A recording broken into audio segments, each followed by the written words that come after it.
Thank you all for listening with patience. Let us journey together through the path that the Jewish people of Eastern Europe have traveled, marking the turning points that have shaped their fate so far. The story begins many centuries ago, when Jews first settled in the lands of Poland during the late Middle Ages and the 16th century.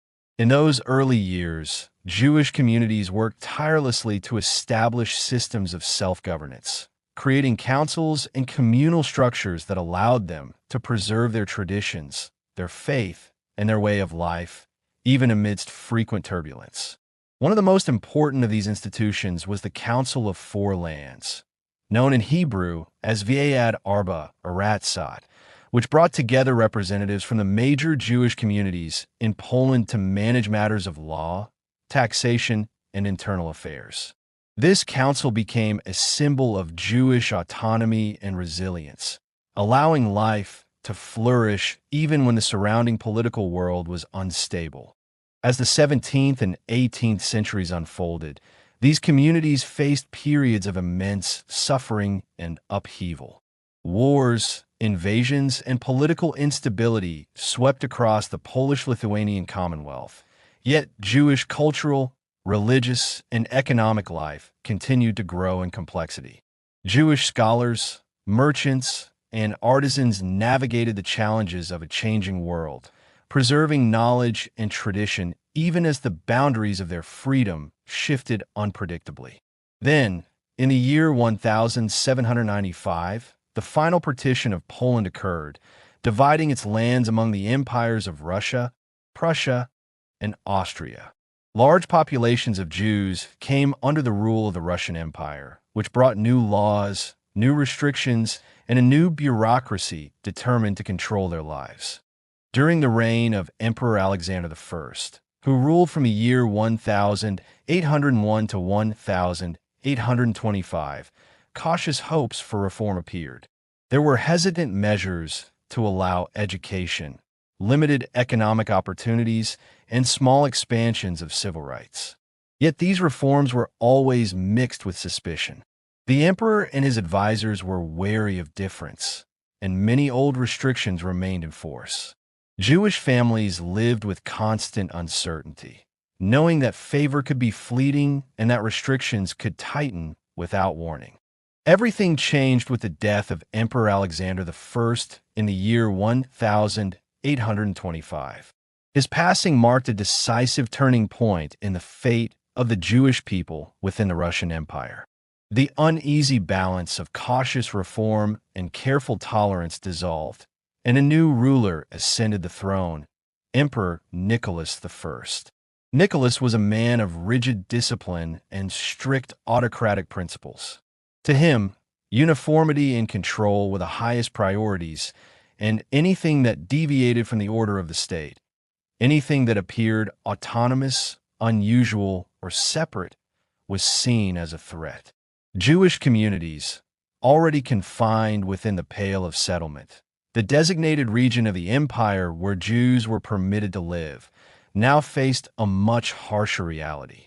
The toleration they had once known began to vanish, replaced by intense scrutiny, strict oversight, and increasing interference in every aspect of their lives. The administration became more bureaucratic, more organized, and more relentless. Jewish autonomy, which had once allowed communities to govern their own schools, courts, and religious institutions, began to crumble under the pressures of imperial control. Every tradition, every communal practice was observed, recorded, and regulated. The empire sought to reshape life itself according to a vision of absolute order and Jewish distinctiveness. Religious, cultural, and communal appeared increasingly incompatible with this vision. Among the most severe measures imposed during this time was the expansion and harsh enforcement of military conscription. Jewish communities were assigned recruitment quotas that tore at the very fabric of family life. Young boys, sometimes as young as 12 or 13, were taken from their homes to serve in the Russian army, often for decades. They were placed in military schools, subjected to rigorous training, and pressure to abandon the faith of their ancestors, converted into instruments of the state. Families were left grieving, communities weakened, and memories scarred by the relentless pressure of separation and assimilation. Each levy of recruits brought deep anxiety and sorrow, and each departure permanently altered the lives of households and the cohesion of entire towns. Economic life also suffered greatly. Restrictions on residence, occupation, and trade limited opportunities for Jewish families.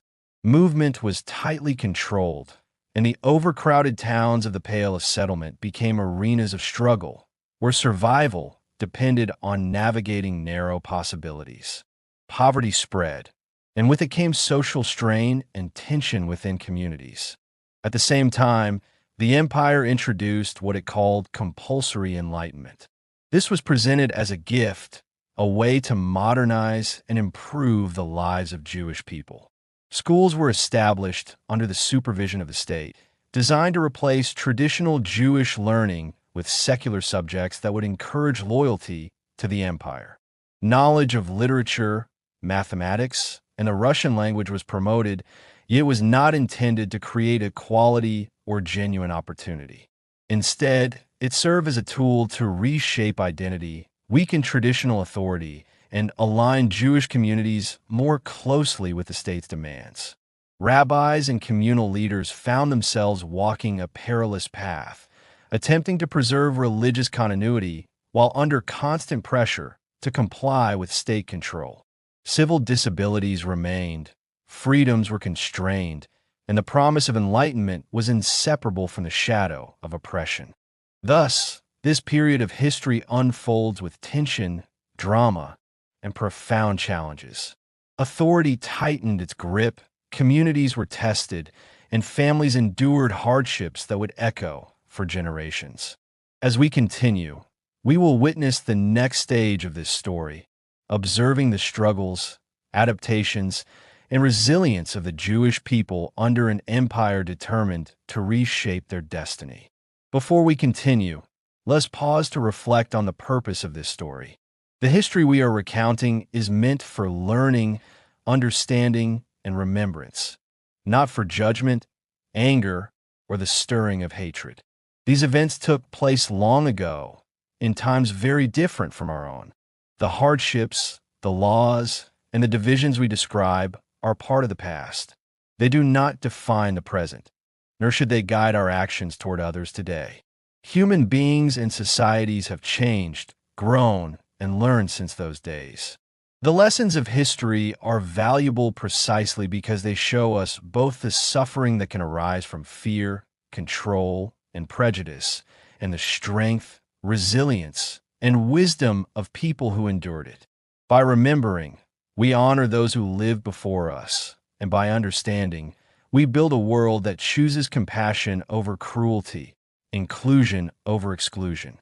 Let us listen, reflect, and learn, but also let us carry forward love and kindness in this beautiful world we share.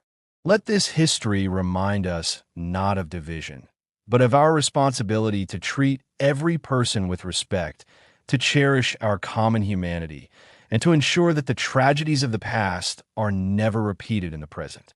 There was a brief moment of respite in the empire, a pause in the relentless pressures, when, as a Russian poet once wrote, the fighter's hand was tired of killing.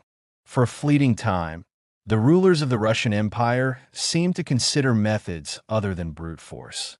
They believed that the ways of the Western European states, refined though often harsh, could serve as models to handle what they called the Jewish question. Among the most influential figures in this effort was Sergius Uvarov, Minister of Public Instruction, a man well versed in Western European ideas and practices. He and other officials observed Austria and Prussia with keen interest, noting the reforms and contrivances these governments had developed to manage Jewish populations within their own borders. Though Russian statesmen feared political contagion from the rotten West and distrusted the revolutionary currents sweeping Europe, they were eager to adopt certain instruments of enlightened absolutism.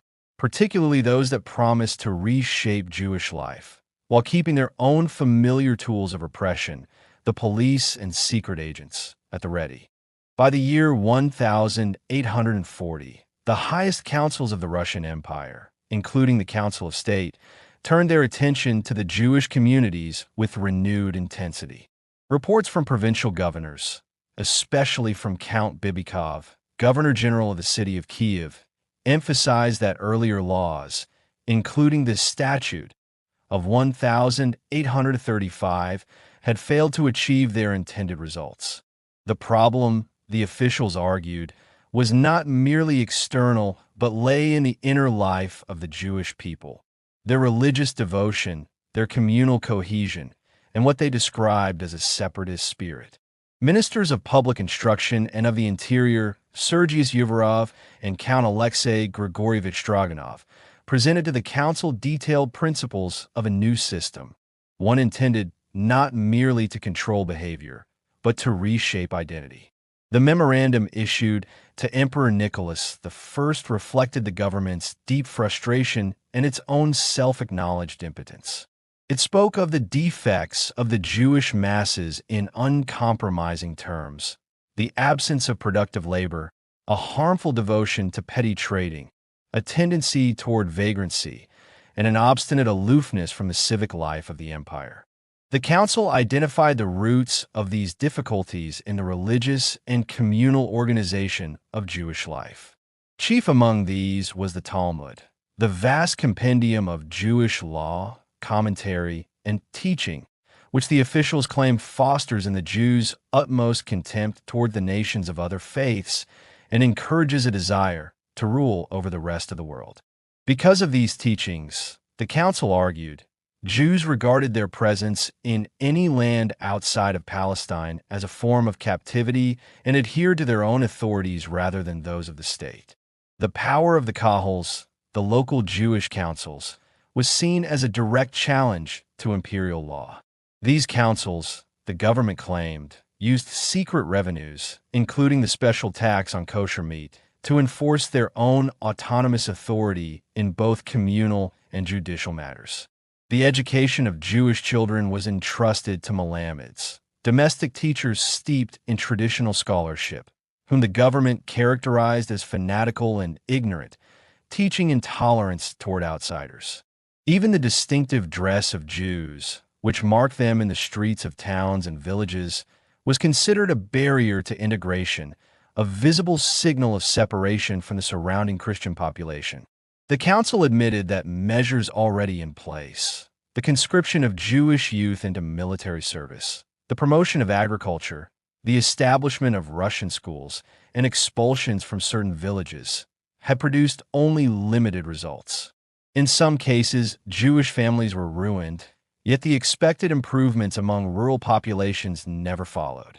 The authorities concluded that half measures imposed externally, by police authority or edict, could never succeed in guiding a large and historically cohesive people toward productive labor or integration.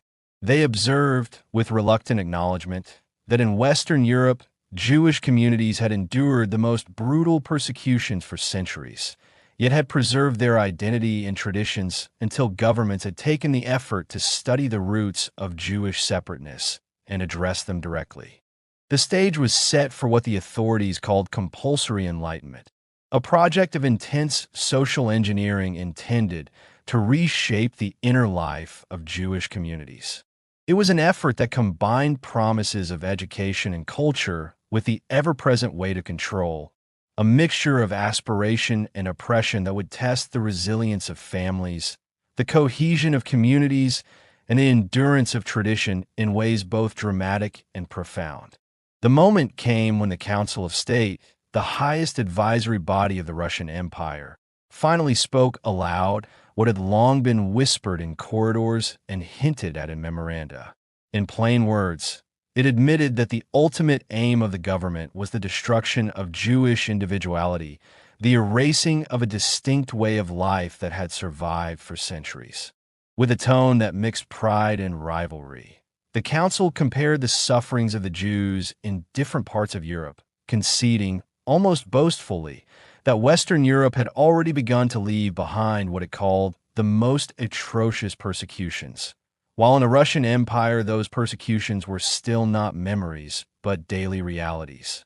Having made this grim confession, the council turned to what it described as the example set by foreign countries, searching beyond its borders for methods and justifications. It lingered with particular approval over a regulation issued by the Kingdom of Prussia in the year 1797, a decree created for the Polish territories that Prussia had recently occupied after the partitions of the Polish Commonwealth. That regulation had sought to control and reshape Jewish life through state power.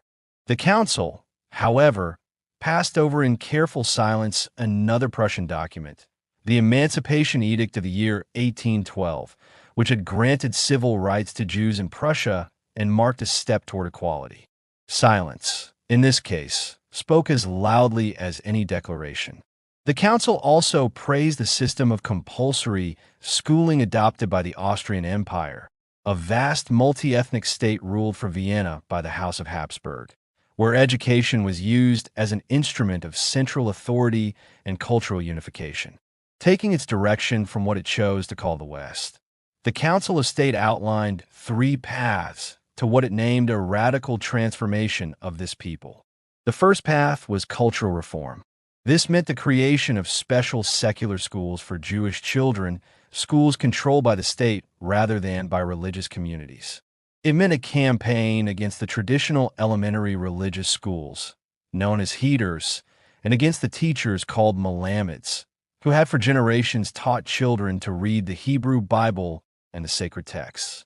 It meant reshaping the rabbinate, the body of religious leaders who guided Jewish communities, and even forbidding traditional Jewish clothing, garments that had long marked identity and continuity in towns and villages across the empire. The second path was the abolition of Jewish autonomy. For centuries, Jewish communities in Eastern Europe had governed many of their own internal affairs through institutions known as kahals, communal councils that collected taxes, maintained schools, cared for the poor, and represented the community before the authorities. The council proposed to dissolve these bodies and to change the system of special Jewish taxation, not in order to relieve burdens, but to break the structures that allowed Jewish life to organize itself independently of the state. The third path was harsher still. It called for an increase in disabilities, meaning new legal and social restrictions. The plan was to separate from the Jewish population all those who had no officially recognized place of residence and no clearly defined financial status. These people, often the poorest and most vulnerable, were to be subjected to what the document called disciplinary correction, a phrase that hid a brutal reality. This would be done through expulsions from certain regions, through new legal barriers, through intensified military conscription that tore young men from their families for long years of service, and through similar measures carried out by the police and the bureaucracy. In this way, the memorandum concluded by coordinating all these measures under the single guiding idea of reforming the Jewish people, and by using compulsion to assist this process, the government hoped to reach its goal. The language was cold, administrative, and precise, but behind it lay lives that would be uprooted and communities that would be shaken to their foundations. The words of the Council of State did not remain on paper. As a direct result of this report, an imperial rescript, a formal order issued in the name of the Emperor of Russia, was proclaimed on the 27th day of December in the year 1840. This order called for the creation of a new body with a long and revealing title, the Committee for Defining Measures Looking to the Radical Transformation of the Jews of Russia. At its head was placed Count Pavel Dmitrievich Kiselev, the Minister of the Crown Domains, the government department responsible for managing state lands and the peasants who lived on them. He was known as a capable administrator and a loyal servant of the autocracy. The other members of this committee formed a portrait of the imperial system itself. There is the Minister of Public Instruction, who controlled schools and universities and therefore the shaping of minds. There was the Minister of the Interior, who oversaw the vast machinery of provincial administration and police power. There was the Assistant Minister of Finance, representing the interests of the Treasury.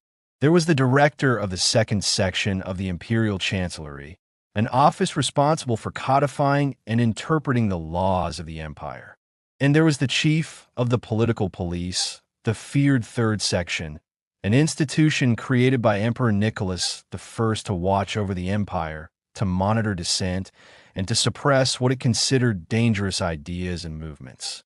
This Third Section was given a special assignment: to keep a watchful eye on the intrigues and actions that the Jews might supposedly attempt during the execution of this program. From the very beginning, reform was wrapped in suspicion and guarded by surveillance. The Memorandum of the Council of State, which was to serve as the guiding program for the new committee, was also sent, in confidence and for personal consideration, to the governors general of the western regions of the empire. These western regions included territories taken from the former Polish-Lithuanian Commonwealth, lands with large Jewish populations and complex histories. The campaign was thus launched without any open declaration, under a veil of secrecy and surrounded by police precautions. Even the order of operations was carefully prescribed. First would come what the authorities called enlightenment. Then would follow the abolition of autonomy. Only after that would come the tightening of disabilities. When the committee turned to the first of these steps, the question of enlightenment, a detailed report was presented by the Minister of Public Instruction, a man named Sergei Simonovich Uvarov. Uvarov was a cultivated aristocrat who had absorbed the manners and ideas of Western Europe, and he began with words that sounded almost humane.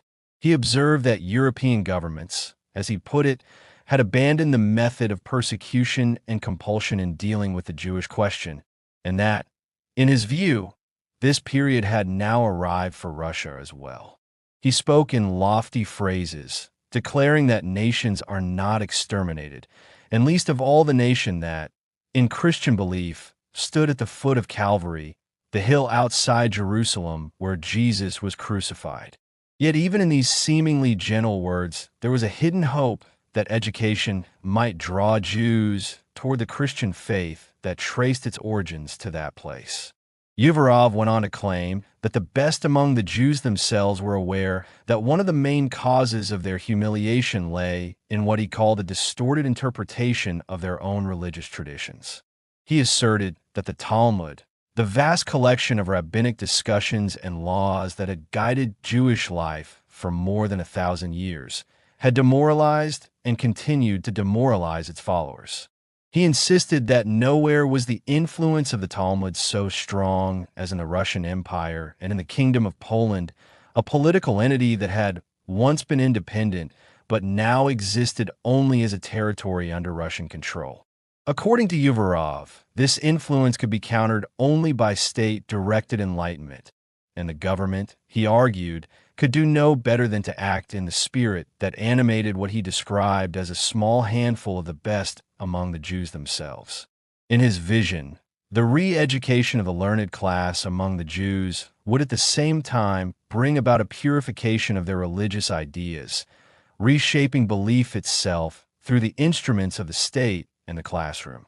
The word purification, as it appeared in the memorandum prepared under the guidance of Sergei Simonovich Uvarov, the Minister of Public Instruction of the Russian Empire, carried meanings that were not openly declared.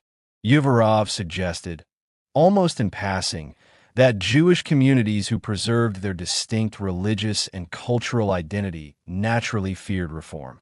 He hinted that the Christian faith, which he called the religion of the cross, referring to the crucifixion of Jesus Christ, central to Christian belief, represented what he described as the highest symbol of universal citizenship. Yet he warned that such thoughts should never be stated publicly. To announce them openly, he believed, would immediately provoke resistance among Jewish communities against the government's proposed educational reforms. Officially, therefore, the reform was presented in far more neutral language. The plan was to establish networks of elementary and secondary schools throughout the region known as the Pale of Settlement. This vast territory stretched across parts of present-day Lithuania, Belarus, Poland, Ukraine, and Western Russia. It was the only region in which most Jews of the Russian Empire were legally permitted to reside permanently. These proposed schools would teach Jewish children the Russian language, general secular subjects such as mathematics, geography, and natural science, alongside Hebrew language studies and religious instruction based on the Hebrew Bible, which Christians often call the Old Testament. Instruction was to take place primarily in Russian, reflecting the government's desire for linguistic and cultural integration into imperial society. However, because very few qualified teachers in these regions were fluent in Russian, German was allowed temporarily as a teaching language. This decision reflected the influence of German Jewish educators, who at that time were often associated with modern educational methods and moderate religious reform movements within European Judaism. Teachers for the lower-level schools were to be recruited provisionally from among traditional Jewish instructors known as Melamids, men who had long taught children in small religious schools called heders. Yet only those considered reliable by the authorities would be selected. Teachers for higher-level schools were to come mainly from Jews of Russia and German-speaking Europe, who had adopted more modern educational approaches and were viewed by the government as culturally adaptable. The special committee appointed by imperial decree accepted Uvarov's educational scheme in its main features. But the committee understood that introducing these reforms among Jewish communities, who had experienced decades of legal restrictions, expulsions, economic barriers, and forced military conscription, would not be easy.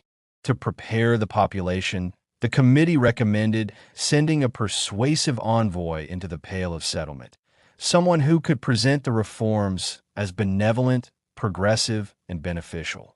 That envoy was found in Dr. Max Lilienthal, a young Jewish intellectual originally from the Kingdom of Bavaria, a German state whose capital was Munich, where he had been born in the year 1815. Educated at German universities, Lilienthal represented a generation of Jewish thinkers influenced by the Jewish Enlightenment, known in Hebrew as the Haskalah.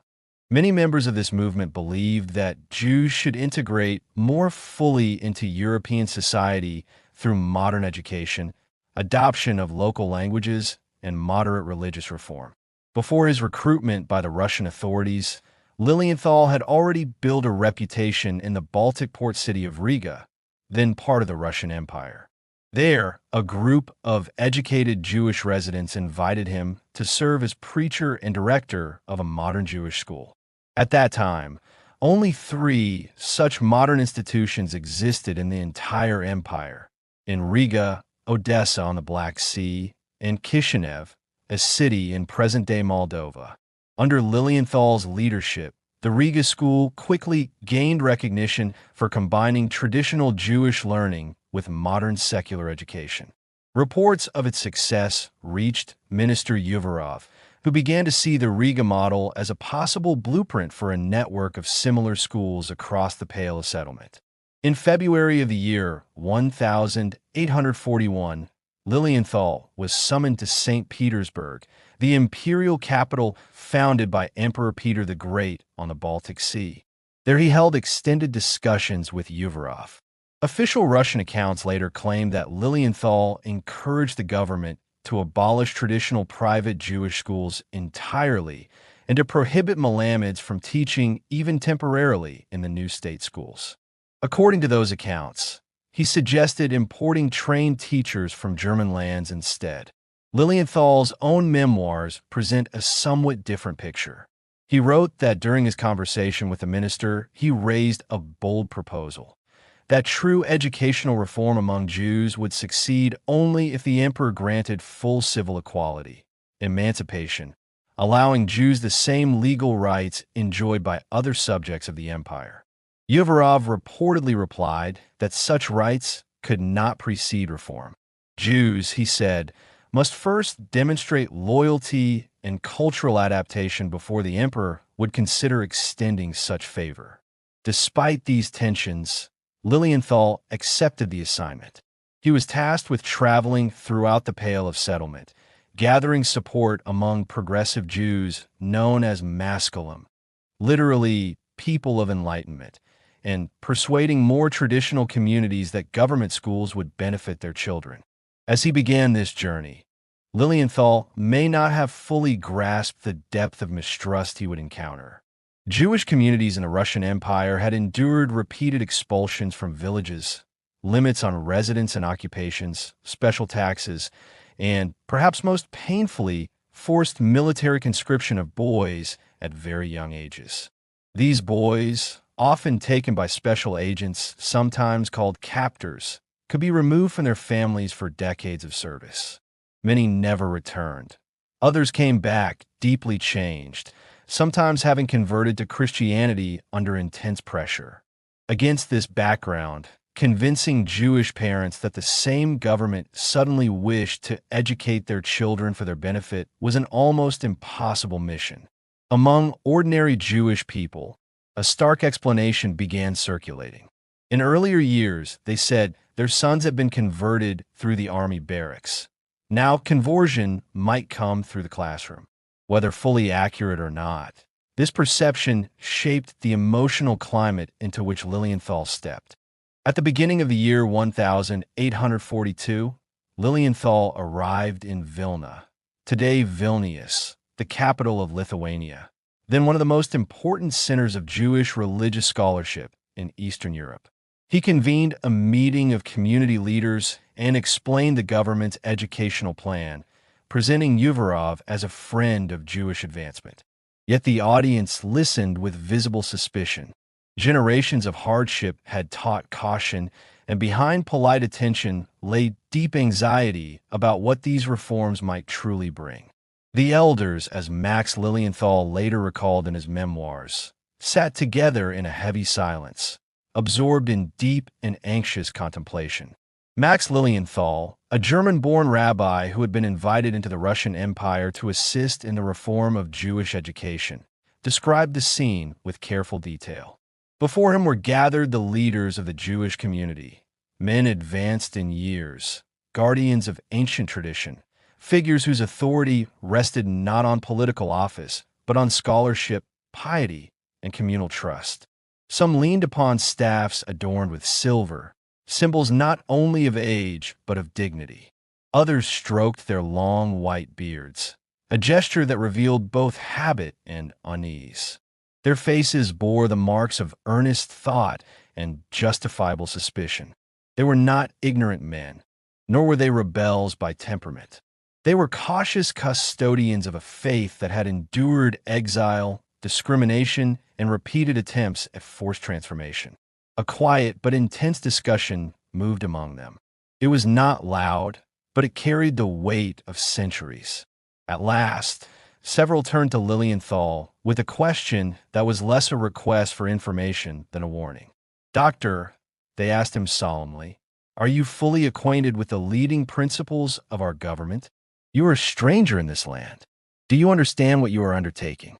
Their words referred to the government of the Russian Empire under Emperor Nicholas I, who had ascended the throne in the year 1825.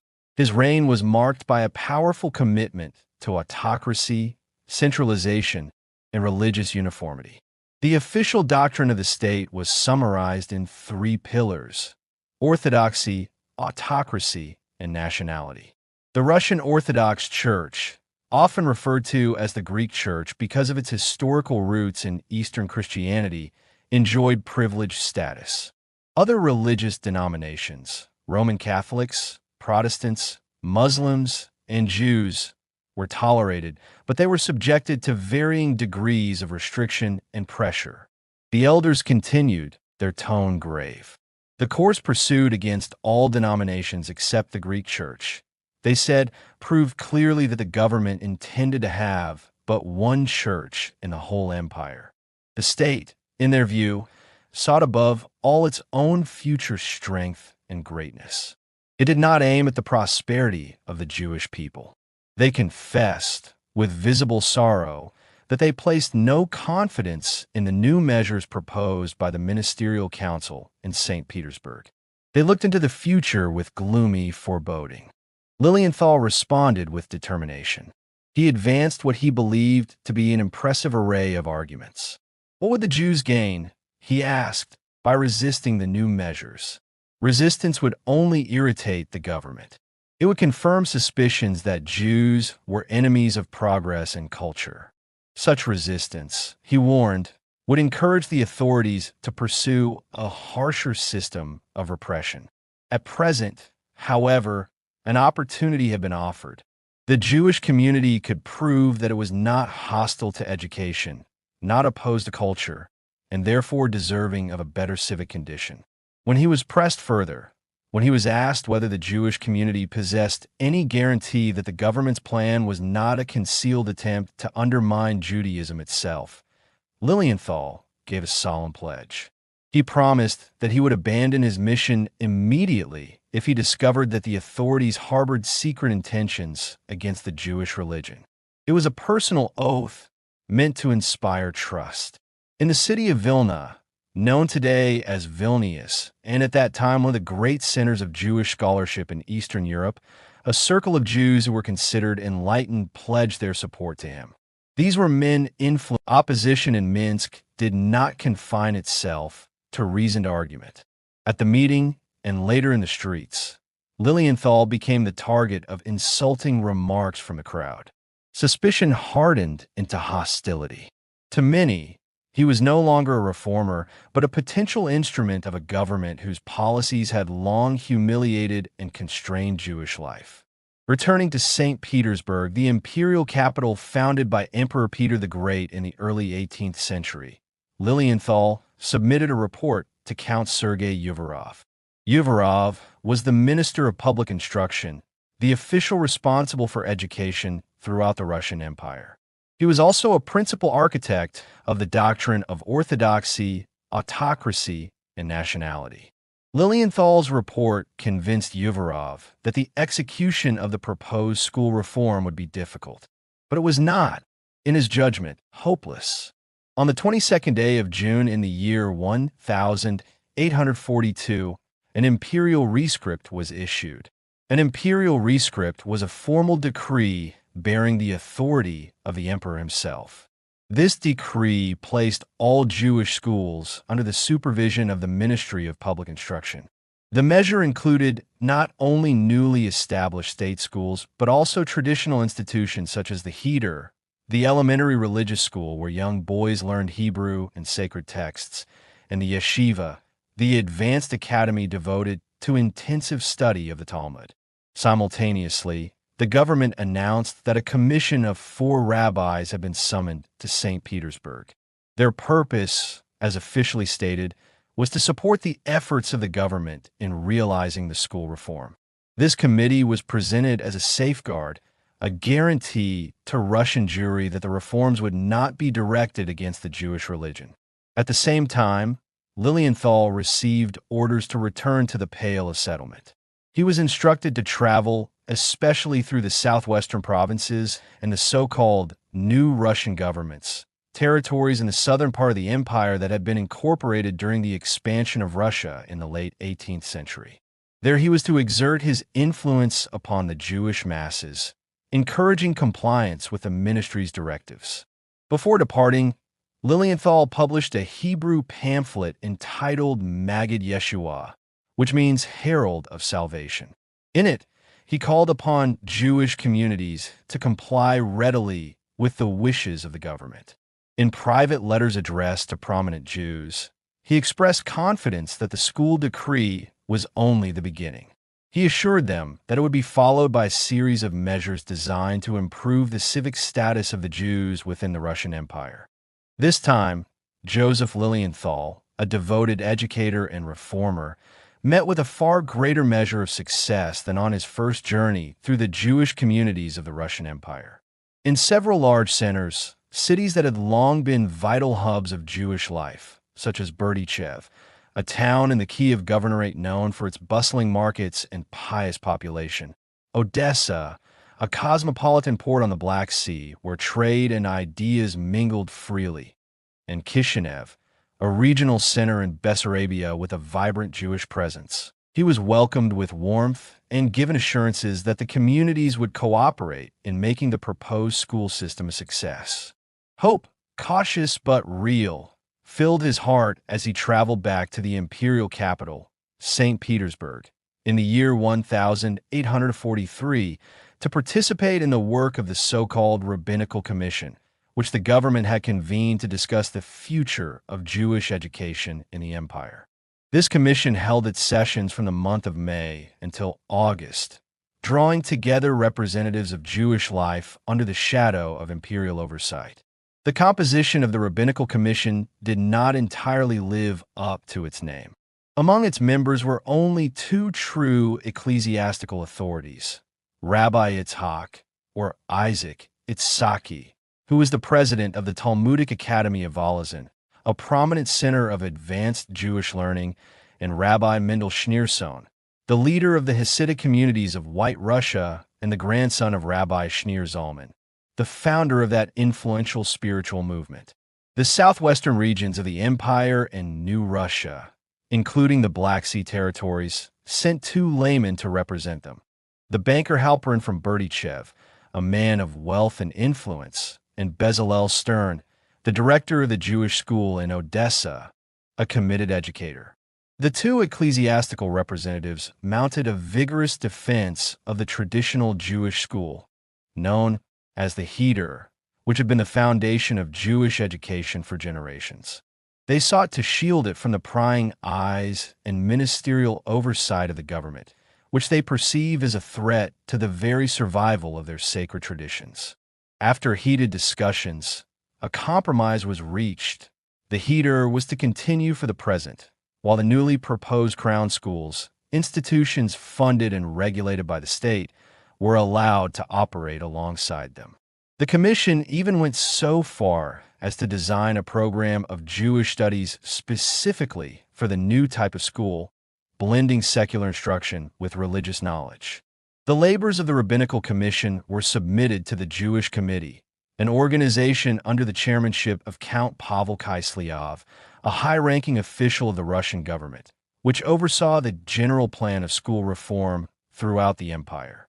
The committee was tasked with reconciling two opposing forces: the determined effort of the government to replace the old Jewish schools with crown schools, and the steadfast determination of Russian Jewry to preserve their traditional institutions, which served as a bulwark against the imposition of state control. The government, intent on carrying out its policy, resorted to careful diplomacy and bureaucratic strategy to achieve its goals. On the 13th day of November in the year 1844, Emperor Nicholas I signed two enactments that would profoundly shape the future of Jewish education. One was a public ukase, an official decree concerning the education of Jewish youth, and the other was a confidential rescript addressed privately to the Minister of Public Instruction. The public decree established Jewish schools of two grades, corresponding to the courses of instruction in the parochial and county schools for Christian children, and ordered the opening of two rabbinical institutes for the training of rabbis and teachers. The teaching staff in these crown schools was to consist of both Jews and Christians, and graduates were granted a reduction in the term of military service, a powerful incentive for families concerned about the conscription of their children. Local school boards, composed of both Jewish and Christian members, were appointed provisionally to oversee the implementation of these reforms. Yet in the secret rescript, the tone was starkly different. Here, the government's aim was explicitly stated to bring Jewish communities closer to the Christian population and to eradicate, in the eyes of the officials, the prejudices instilled by the study of the Talmud. The new schools were intended to gradually replace the old ones, and once enough crown schools existed, attendance would become compulsory. The superintendents were to be chosen exclusively from among Christians and Jewish teachers, known as Malamids, who lacked secular education, were to face obstacles in obtaining teaching licenses. The rescript even decreed that after 20 years, no one could serve as a teacher or rabbi without a degree from an official rabbinical school. It was not long before these secret intentions became known among the Jewish communities and terror spread. Families feared the loss of centuries-old autonomy, of schools that had preserved their faith, language, and traditions. They resolved to resist by the only means they knew: passive resistance, quietly obstructing the implementation of government measures wherever possible. The school reforms advanced slowly. The opening of elementary schools and the two rabbinical institutes in the cities of Vilna, a major center of Jewish scholarship in the northwest, and Zhytomyr, another important educational hub, did not occur until the year 1847, and even then, they struggled for survival in the early years.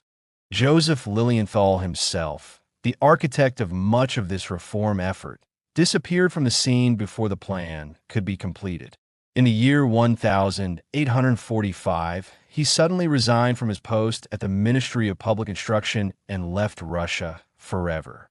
A closer acquaintance with the intentions of the leading government officials had convinced him that the fears voiced by the elders of the Vilna community were justified, and he believed it was his duty to honor the pledges he had made publicly.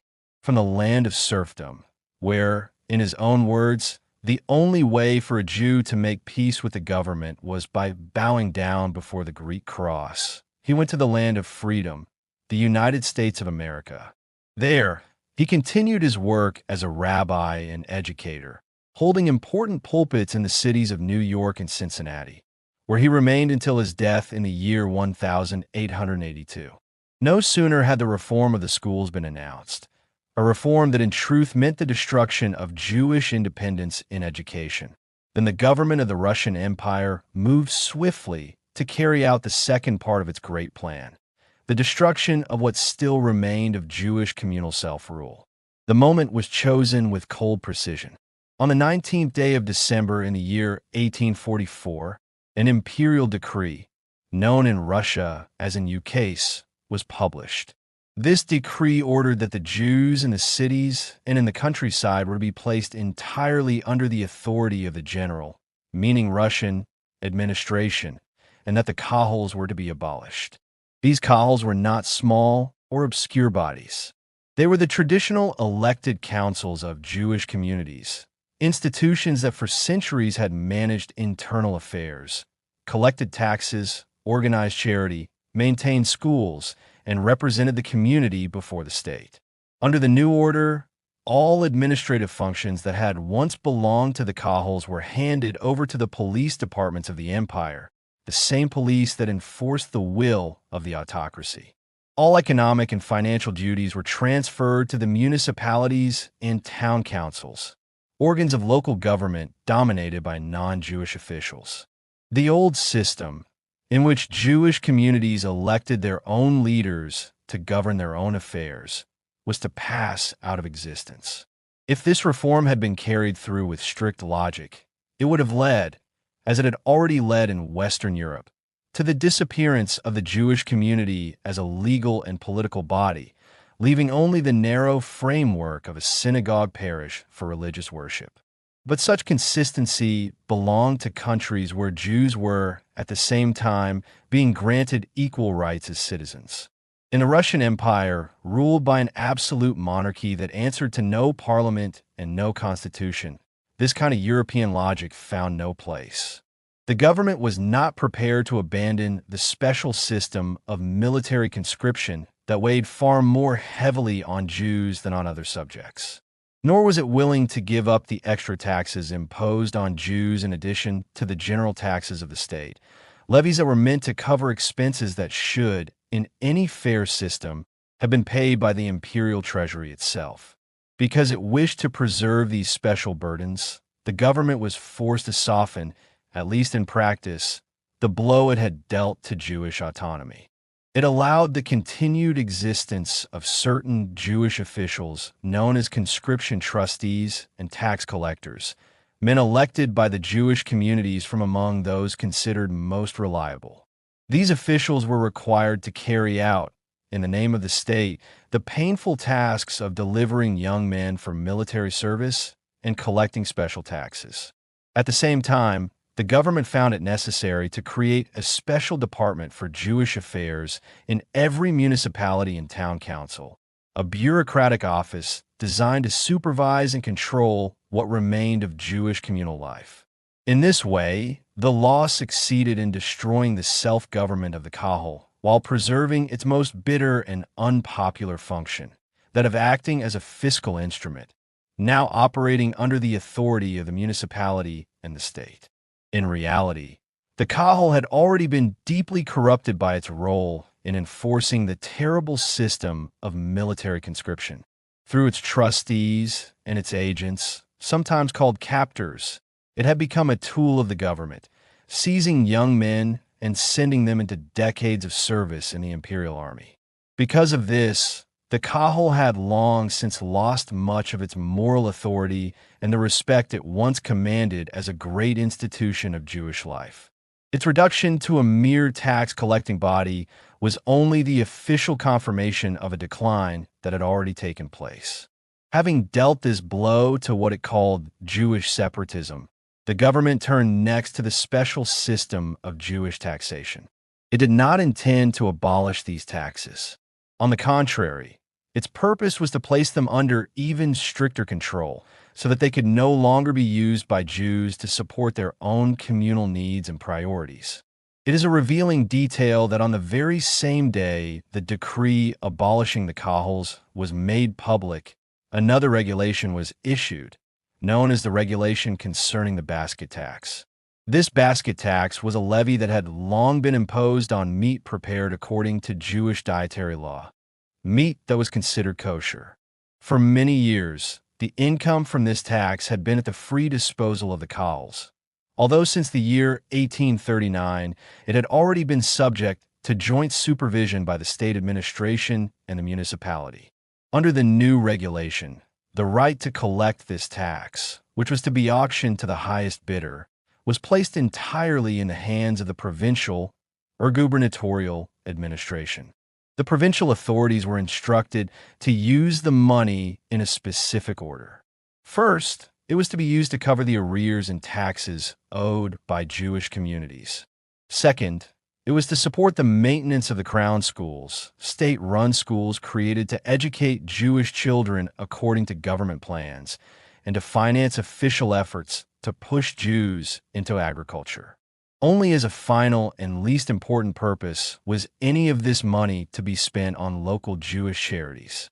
The basket tax was known in Russian as the korobokny tax, often shortened simply to korobka, a word related to the German word for basket. It had already existed in part under the former Polish government before these lands came under Russian rule. Now it became a central instrument of imperial policy. In addition to this general basket tax, which affected every Jew who ate kosher meat, the government created an auxiliary basket tax. This new levy was to be imposed on immovable property, such as houses and land, as well as on business activities and on inheritances. As if this were not enough, the authorities, following the example of the Austrian Empire, introduced, or rather reintroduced, another burden. The candle tax, a fee placed on the candles lit for the Sabbath, the weekly day of rest and worship in Jewish religious life. The money collected from this tax on a sacred ritual was assigned specifically to the organization of the Jewish crown schools and was placed entirely at the disposal of the Ministry of Public Instruction, the same ministry that directed the policy of forced enlightenment. Thus, step by step, as communal self-rule was stripped away, voluntary self-taxation within the Jewish community was replaced by compulsory taxation imposed and controlled by the government. This change did more than increase the material burden on the Jewish masses. It also deepened their sense of humiliation and injustice. What people came to call simply the tax, meaning above all the tax on meat, gradually became one of the great scourges of Jewish communal life, a life that the so-called measures of reform had not healed or improved, but had only thrown into deeper disorder. The imperial government of the Russian Empire ruled at that time by Emperor Nicholas I, remained deeply anxious about how its policies toward Jewish communities would be perceived. Officials wanted, at least outwardly, to proceed cautiously. They feared that too many harsh measures at once would intensify the already deep distrust felt by Jewish communities toward the proposed school reforms that were being promoted as a path toward enlightenment and modernization. Yet restraint proved short-lived. The third major element of the governmental program, the increase of legal restrictions on Jews, what officials called disabilities, had been held in reserve. Now it began to emerge, earlier than even some administrators considered tactically wise. On the 20th day of April in the year 1843, while government agents were still traveling through the western provinces, encouraging acceptance of the new schools, a sudden and severe imperial order appeared. It came in the form of a handwritten resolution added by Emperor Nicholas himself to a report submitted by the Council of Ministers, the highest executive body coordinating imperial administration. The order was brief, direct, and uncompromising. All Jews living within a border strip 50 versts wide, roughly 53 kilometers, along the frontiers with the Kingdom of Prussia and the Austrian Empire were to be moved away from those borders into the interior districts of the same provinces. Those who owned houses were given 2 years to sell their property. The command ended with a stark instruction that the order must be carried out without excuses. The governing Senate, the empire's highest judicial and administrative institution, initially hesitated. Some senators wondered whether the emperor merely intended to restate an earlier law that had expelled Jews from rural frontier villages, or whether this was an entirely new decree demanding the removal of all Jews from the border zone, including residents of towns and cities. The severe tone of the emperor's wording convinced the Senate to adopt the harshest interpretation: total expulsion from the frontier strip without distinction. The emperor approved this interpretation, although he extended the deadline for property owners by an additional 2 years and promised temporary tax relief to those displaced. The consequences were immediate and devastating. Tens of thousands of families, especially in the province known as the Government of Kovna, today largely within Lithuania, faced the prospect of losing homes, businesses, and community ties built over generations. Fear spread quickly. In synagogues, marketplaces, and family gatherings, people spoke in hushed voices about forced migration, economic ruin, and the uncertain future awaiting them deeper inside the empire. The shock did not remain confined to the affected regions. News traveled across Europe. Newspapers in France, in the various German states, and in Great Britain sharply criticized the policy. Some journalists compared Russia to Spain during the era of the Inquisition and expulsions, calling it a new Spain, a phrase heavy with historical condemnation. Jewish communities in German lands organized petitions urging the Russian government to reverse the decree. Even diplomatic channels stirred. While visiting Great Britain, Emperor Nicholas I was approached by influential figures who pleaded on behalf of the Jewish population. Public protest alone might not have moved the Russian government, which historically showed little inclination to yield to foreign opinion. Yet practical realities intervened. Officials began to recognize that enforcing the decree strictly would devastate entire towns, disrupt regional commerce, and ultimately reduce tax revenues vital to the imperial treasury. Quietly, without formally canceling the decree, authorities allowed enforcement to slacken. The order remained on paper, but in practice it was only partially carried out. Meanwhile, the committee responsible for Jewish affairs continued developing the third aspect of its program, what officials called the classification of Jews. Correspondence flowed between the committee in St. Petersburg and the governors general who administered the western provinces. The plan proposed dividing all Jews in the empire into 2 broad categories: those considered economically useful and those labeled economically useless. Under this scheme, The category deemed useful included registered merchants belonging to official guilds, skilled artisans affiliated with recognized trade associations, agricultural settlers engaged in farming, and members of the urban middle class who owned real estate producing stable income. These groups, in the eyes of officials, contributed visibly to the imperial economy. The second category encompassed everyone else: small traders, peddlers, casual laborers, and the poor. These people often survived through modest retail exchange, buying goods from manufacturers or wholesalers and distributing them in villages and small towns. Because they lacked substantial property or steady documented income, the government proposed classifying them as detrimental and subjecting them to additional restrictions. This proposal did not go unchallenged. One notable response came from Count Mikhail Semyonovich Vorontsov, the governor-general of a vast southern region known at the time as New Russia, which included important Black Sea territories such as Odessa. Vorontsov, an experienced administrator who had spent time in Western Europe and was familiar with British economic thought, happened to be in London on leave when he prepared his reply. In October of the year 1843, he sent a carefully argued memorandum to St. Petersburg, asking that it be presented directly to Emperor Nicholas I. His tone was respectful but unmistakably critical. Vorontsov argued that applying the label useless to hundreds of thousands of people who had lived in the empire for generations was both cruel and unjust. He emphasized that many of those targeted were engaged in essential economic roles, purchasing goods from producers, distributing them across rural districts, and sustaining local commerce. Without these networks of small traders, he suggested, agricultural regions would struggle to move products to market, and ordinary consumers would face shortages. What officials dismissed as petty or insignificant activity, he insisted, actually supported both rural livelihood and urban trade. To call such people detrimental ignored economic reality and risked damaging the broader imperial economy. As these debates unfolded inside government circles, Jewish communities across the western provinces watched anxiously, uncertain whether the next decree would bring schools, restrictions, expulsion, or some unpredictable combination of all three.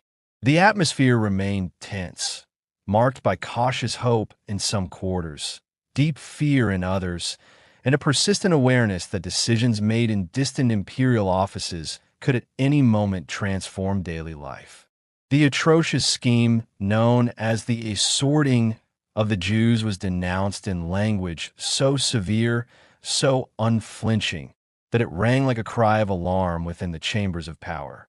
Count Mikhail Semyonovich Vorontsov, a high-ranking nobleman and statesman of the Russian Empire, described the proposal as nothing less than a bloody operation over a whole class of people. He warned that it threatened them not only with hardship, but with annihilation through poverty. The term assorting referred to a governmental plan to classify the Jewish population of the Russian Empire into categories based on their occupations and supposed economic usefulness. Those deemed productive were to be tolerated. Those judged unproductive, particularly small traders, middlemen, and petty merchants, were to be uprooted, relocated, or forced into new forms of labor.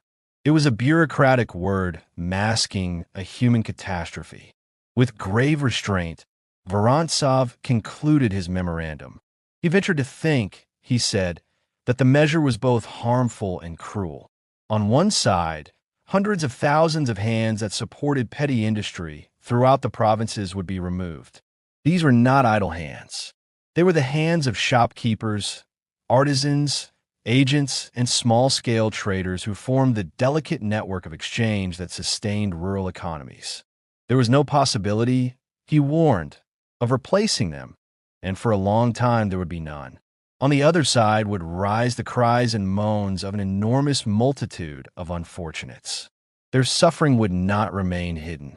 It would serve as a reproach to the Russian government, not only within the empire itself, but beyond its borders, in the courts and newspapers of Europe. Such courageous and truthful words had not been heard in the leading circles of St. Petersburg for many years. Not since the era of Mikhail Mihailovich Speransky and the like-minded members of the so-called Jewish Committee of the years 1803 and 1812 had such frank criticism been spoken at high levels. Speransky, an influential reformer under Emperor Alexander I, had once sought rational administrative reforms within the empire. The Jewish Committee established in those earlier years had examined Jewish affairs with a mixture of paternalism and suspicion. Yet even then, the debate had possessed an element of deliberation that was now fading. Vorontsov's objections struck at the very foundation of the imperial policy. They exposed the fallacy of branding petty tradesmen and middlemen as an injurious element in society. The government had constructed an entire system of anti-Jewish restrictions upon that assumption, portraying Jewish economic activity as parasitic rather than essential. From this premise flowed expulsions, forced relocations, limitations on residence, and endless administrative humiliations. But the authorities in St. Petersburg were not amenable to reason. The machinery of policy had already been set in motion. The only concession wrested from the Jewish Committee was a change in terminology. Instead of labeling small tradesmen as useless, they would henceforth be described as not engaged in productive labor. The cruelty of the system remained intact. Only the wording was softened. The project continued to occupy the attention of the Jewish Committee for many months. In April of the year 1815, Count Pavel Dmitrievich Kiselev, who served as chairman of the committee and was a prominent statesman known for his administrative reforms in state peasant affairs, addressed a confidential circular letter to the governors general of the empire. In this circular, Kiselev explained that after the promulgation of laws concerning the establishment of crown schools and the abolition of the kahals, the next stage must follow. The crown schools were state-run educational institutions intended to replace or reshape traditional Jewish schooling. The kahals were the autonomous Jewish communal administrations that had governed internal Jewish affairs for centuries within Poland and later under Russian rule. By abolishing the kahals, the government aimed to dismantle the internal self-government of Jewish communities. These laws, Kiselev stated plainly, were designed to weaken the influence of the Talmud, the central text of Rabbinic Judaism, and to destroy institutions that fostered the separate individuality of the Jews. The phrasing revealed the true intention, not mere reform, but transformation and absorption.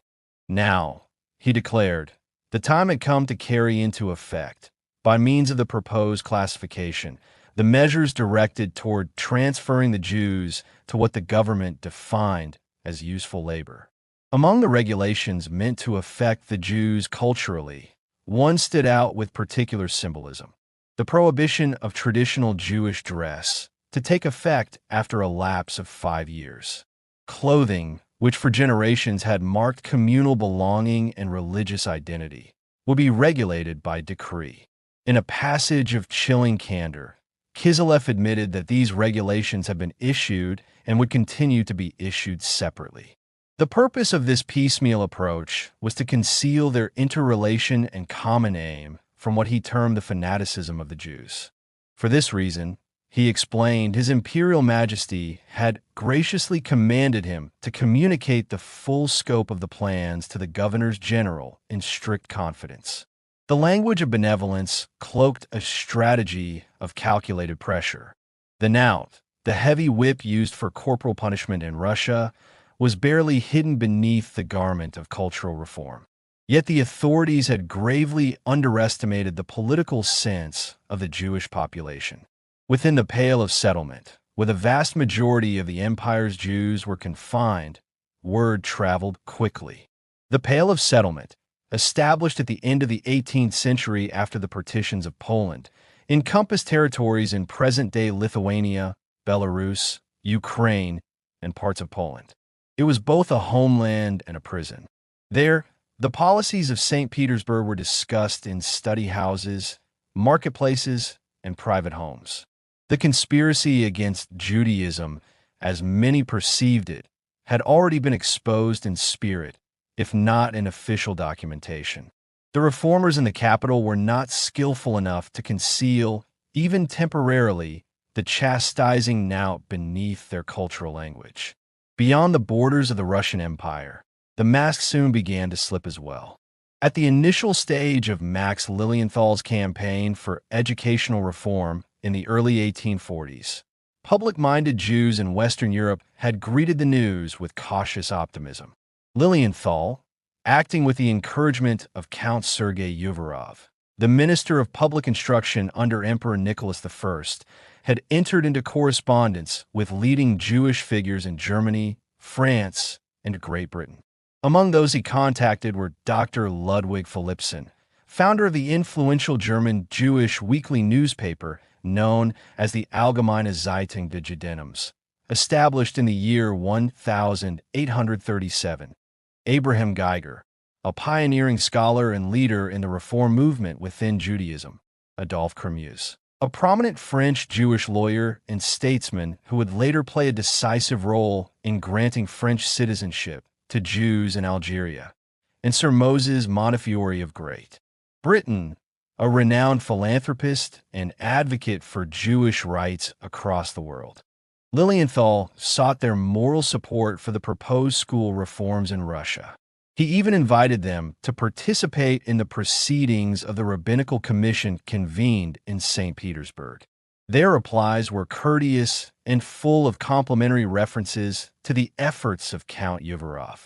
In the early years of the 1840s, the Allgemeine Zeitung des Judentums reflected a widespread belief that the long era of persecutions in Russia might finally be drawing to a close. Then came the frontier expulsions of the year 1843. Thousands of Jewish families were banished from their homes in border regions of the empire, uprooted on the grounds of security and administrative regulation. The expulsions were carried out with pitiless efficiency. Families were forced to abandon houses, shops, synagogues, and graves.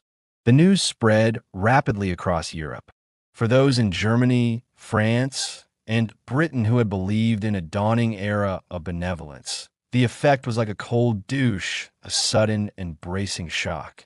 They realized that mass banishment from home and hearth was not easily reconciled with professions of goodwill and cultural uplift. A sensational report circulated through Germany. Montefiore carried with him a personal recommendation from Queen Victoria, the reigning monarch of the United Kingdom of Great Britain and Ireland, to the Tsar, the Emperor of all the Russias, Nicholas I, a ruler famed for his strict autocratic policies and obsession with maintaining order across his sprawling empire. Upon his arrival in the imperial capital, St. Petersburg, Montefiore was received with great ceremony and honor. In March of the same year, he was granted an audience with the Tsar himself, who expressed a willingness to receive, through the medium of the Jewish Committee, an official body representing Jewish interests in the empire, any suggestions Montefiore might offer, based on the observations he would make during his travels. Montefiore's journey took him through the Pale of Settlement, the designated region in the western provinces of the Russian Empire where Jewish residence was legally permitted. He visited important centers of Jewish life, including the city of Vilna, known as the Jerusalem of Lithuania for its scholarly institutions, Warsaw, the capital of the Polish territories under Russian rule, and numerous smaller towns. Everywhere he traveled, he was received with solemn respect by local officials, who followed instructions from St. Petersburg, and with enthusiasm by the Jewish populations, who pinned their hopes on his influence at the imperial court. Despite the grandeur of his reception, Montefiore's mission yielded little in practical results.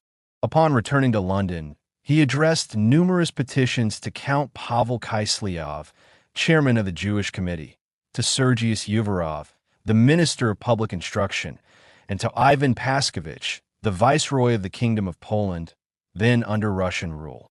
In these petitions, Montefiore pleaded for a mitigation of the harsh laws oppressing Russian Jews, for the restoration of the recently abolished communal autonomy, and for the harmonization of the state-mandated school reforms with the religious traditions and practices of Jewish communities. Though the Tsar was informed of the contents of these petitions, they were disregarded and little was changed. In the same year, another attempt at improving the condition of Russian Jews through emigration ended in failure. Isaac Altaris, a wealthy Jewish merchant from the city of Marseille in France, traveled to Russia with a proposal to relocate a portion of the Jewish population to Algiers, which had recently come under French control. Altaris carried letters of recommendation from François Guizot, the Prime Minister of France, and other high officials, and he entered into negotiations with Count Karl Nesselrode, the foreign minister of the Russian Empire, and Count Alexei Perovsky, a minister with influence in St. Petersburg, as well as with Viceroy Paskevich in Warsaw. Altaris assured them that the French government would admit thousands of destitute Russian Jews as full citizens, and that the transfer would be financed by the Rothschild banking house in Paris. Initially, while in St. Petersburg, Altaris was told that permission to emigrate would be contingent upon the payment of a fixed ransom for each individual leaving the empire. Later, in October of the year 1846, while visiting Warsaw, he was informed that the Tsar had decided to waive this ransom. Yet, for reasons that remain unexplained, Altaris abruptly left Russia, and the plan for a mass Jewish emigration collapsed entirely. With the hopes of reducing the Jewish population through emigration dashed, the crowded communities within the Pale of Settlement continued to struggle under suffocating restrictions. Even the most modest attempt to travel beyond the Pale was treated as a criminal offense. In December of the year 1847, the Council of State, the highest advisory body to the Tsar, engaged in a long and meticulous discussion over a seemingly trivial matter: how far Jewish coachmen from the town of Polotsk would be permitted to drive the cadets of the local military school on their annual trips to the imperial capital, St. Petersburg. The road from Polotsk passed through the boundary, separating the Pale from the prohibited interior of the empire. A proposal suggested that the coachmen be allowed to drive as far as the city of Pskov. But when the report reached the Tsar, Emperor Nicholas I amended the order. The coachmen were to drive only to the town of Ostrov, the nearest settlement to the edge of the Pale. Such minute regulations exemplified the nature of Jewish oppression in Russia. 3 months before the sweeping revolutions of 1848 in Germany and Austria, which would overturn the absolutist regimes and inaugurate the era known as the Second Emancipation. The Russian Jews remained confined, their rights curtailed in ways that seemed petty and oppressive to outsiders, yet carried the weight of immeasurable human suffering for those who lived within the Pale of Settlement. The economic life of the Jews in the Russian Empire had, by this time, been shaken to its foundations. For a full quarter of a century, the government had ruled them under a system of harsh supervision, a regime of constant interference that claimed it was meant to reconstruct their way of making a living. In reality, these rough and hurried methods did the opposite.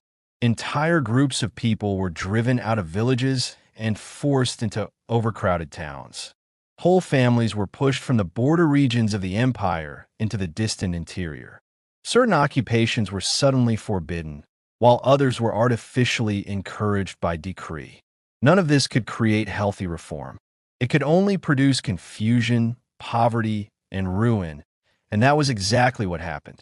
The policy of encouraging Jews to become farmers proved no more successful.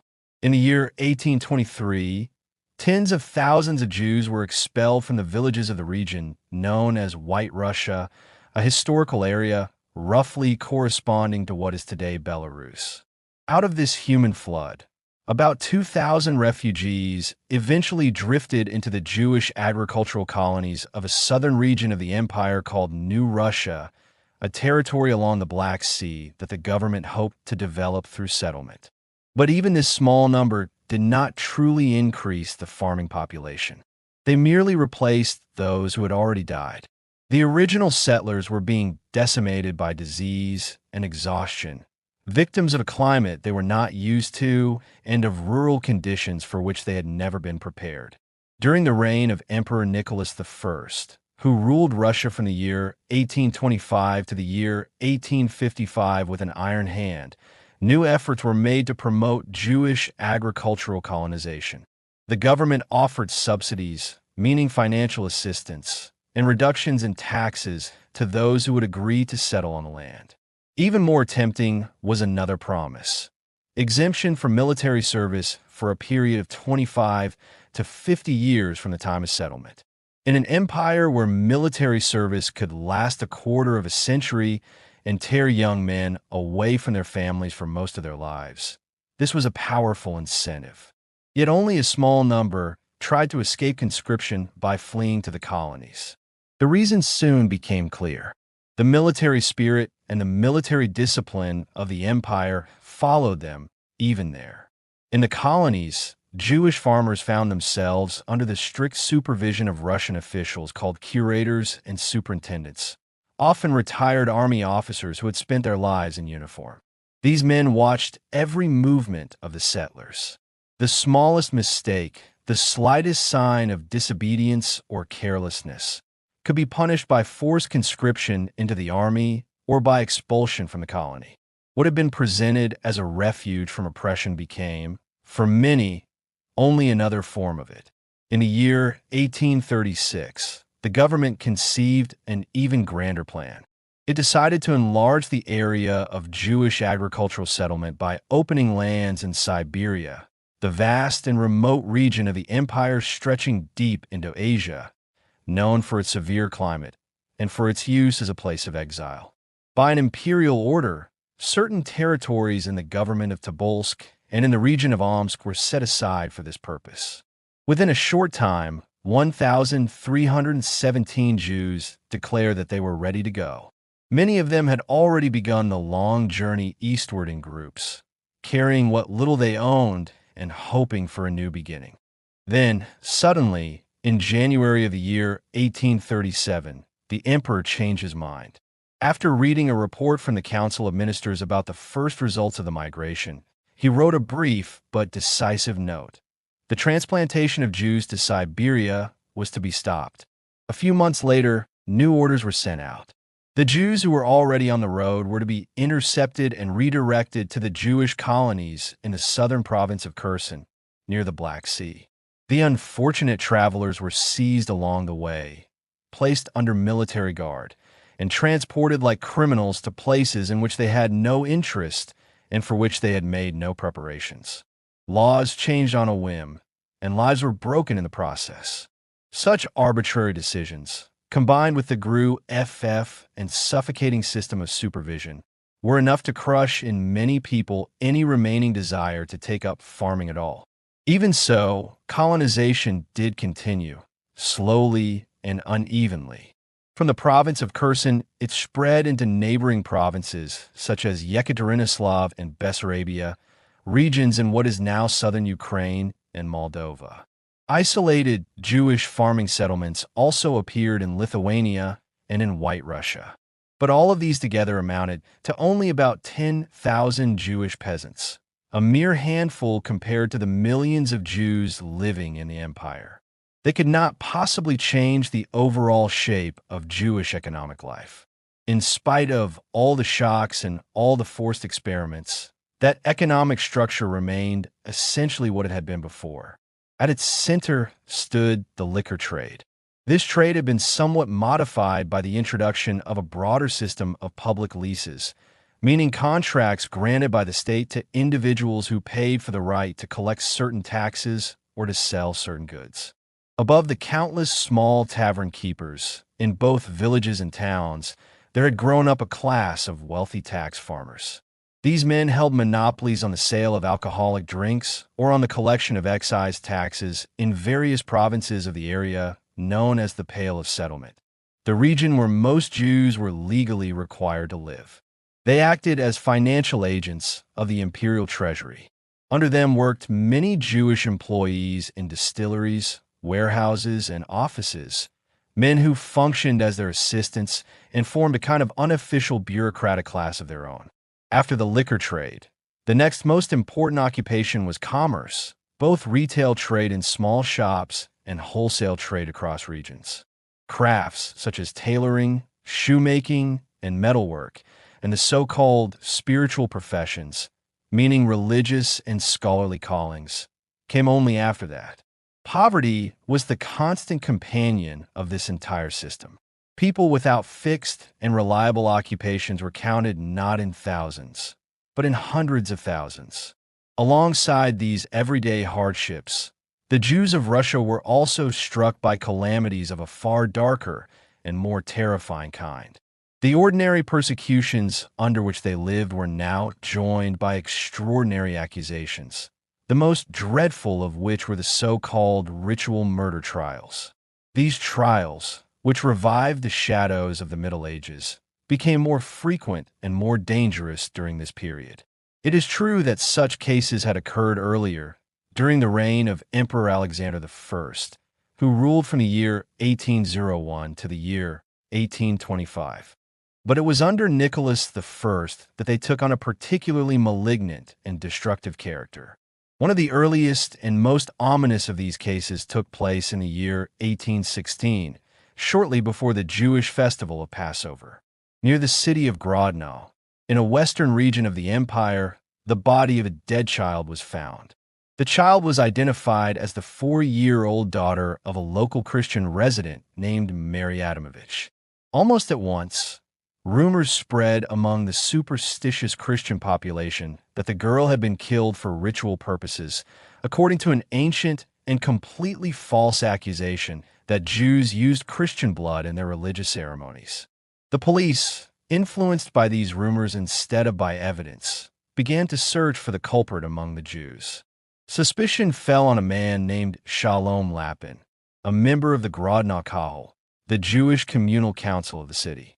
His house stood next to that of the Adamovich family, and this simple fact was enough, in the heated atmosphere of fear and prejudice, to make him a target. Thus began a chain of events in which ancient myths, official power, and human terror would be woven together, with consequences that would echo far beyond this single tragic death. In the early decades of the 19th century, long before the later educational reforms and restrictions that troubled Jewish communities of the Russian Empire, another tension had already taken root, shaped by fear, rumor, and ancient superstition. Among the most disturbing of these recurring suspicions was the so-called ritual murder accusation, the false belief that Jews required Christian blood for religious ceremonies. This myth had circulated in parts of Europe since medieval times. It had been repeatedly disproved by courts, scholars, and rulers, yet it resurfaced whenever uncertainty or social anxiety intensified. One such episode unfolded in the western province of Grodno, a territory that today lies largely within Belarus, but at that time formed part of the Russian Empire after the partitions of the Polish-Lithuanian Commonwealth in the late 18th century. A Jewish resident fell under suspicion during a murder investigation. The only physical items cited against him were ordinary household tools, a hammer and a pike, objects commonly found in many homes of that period.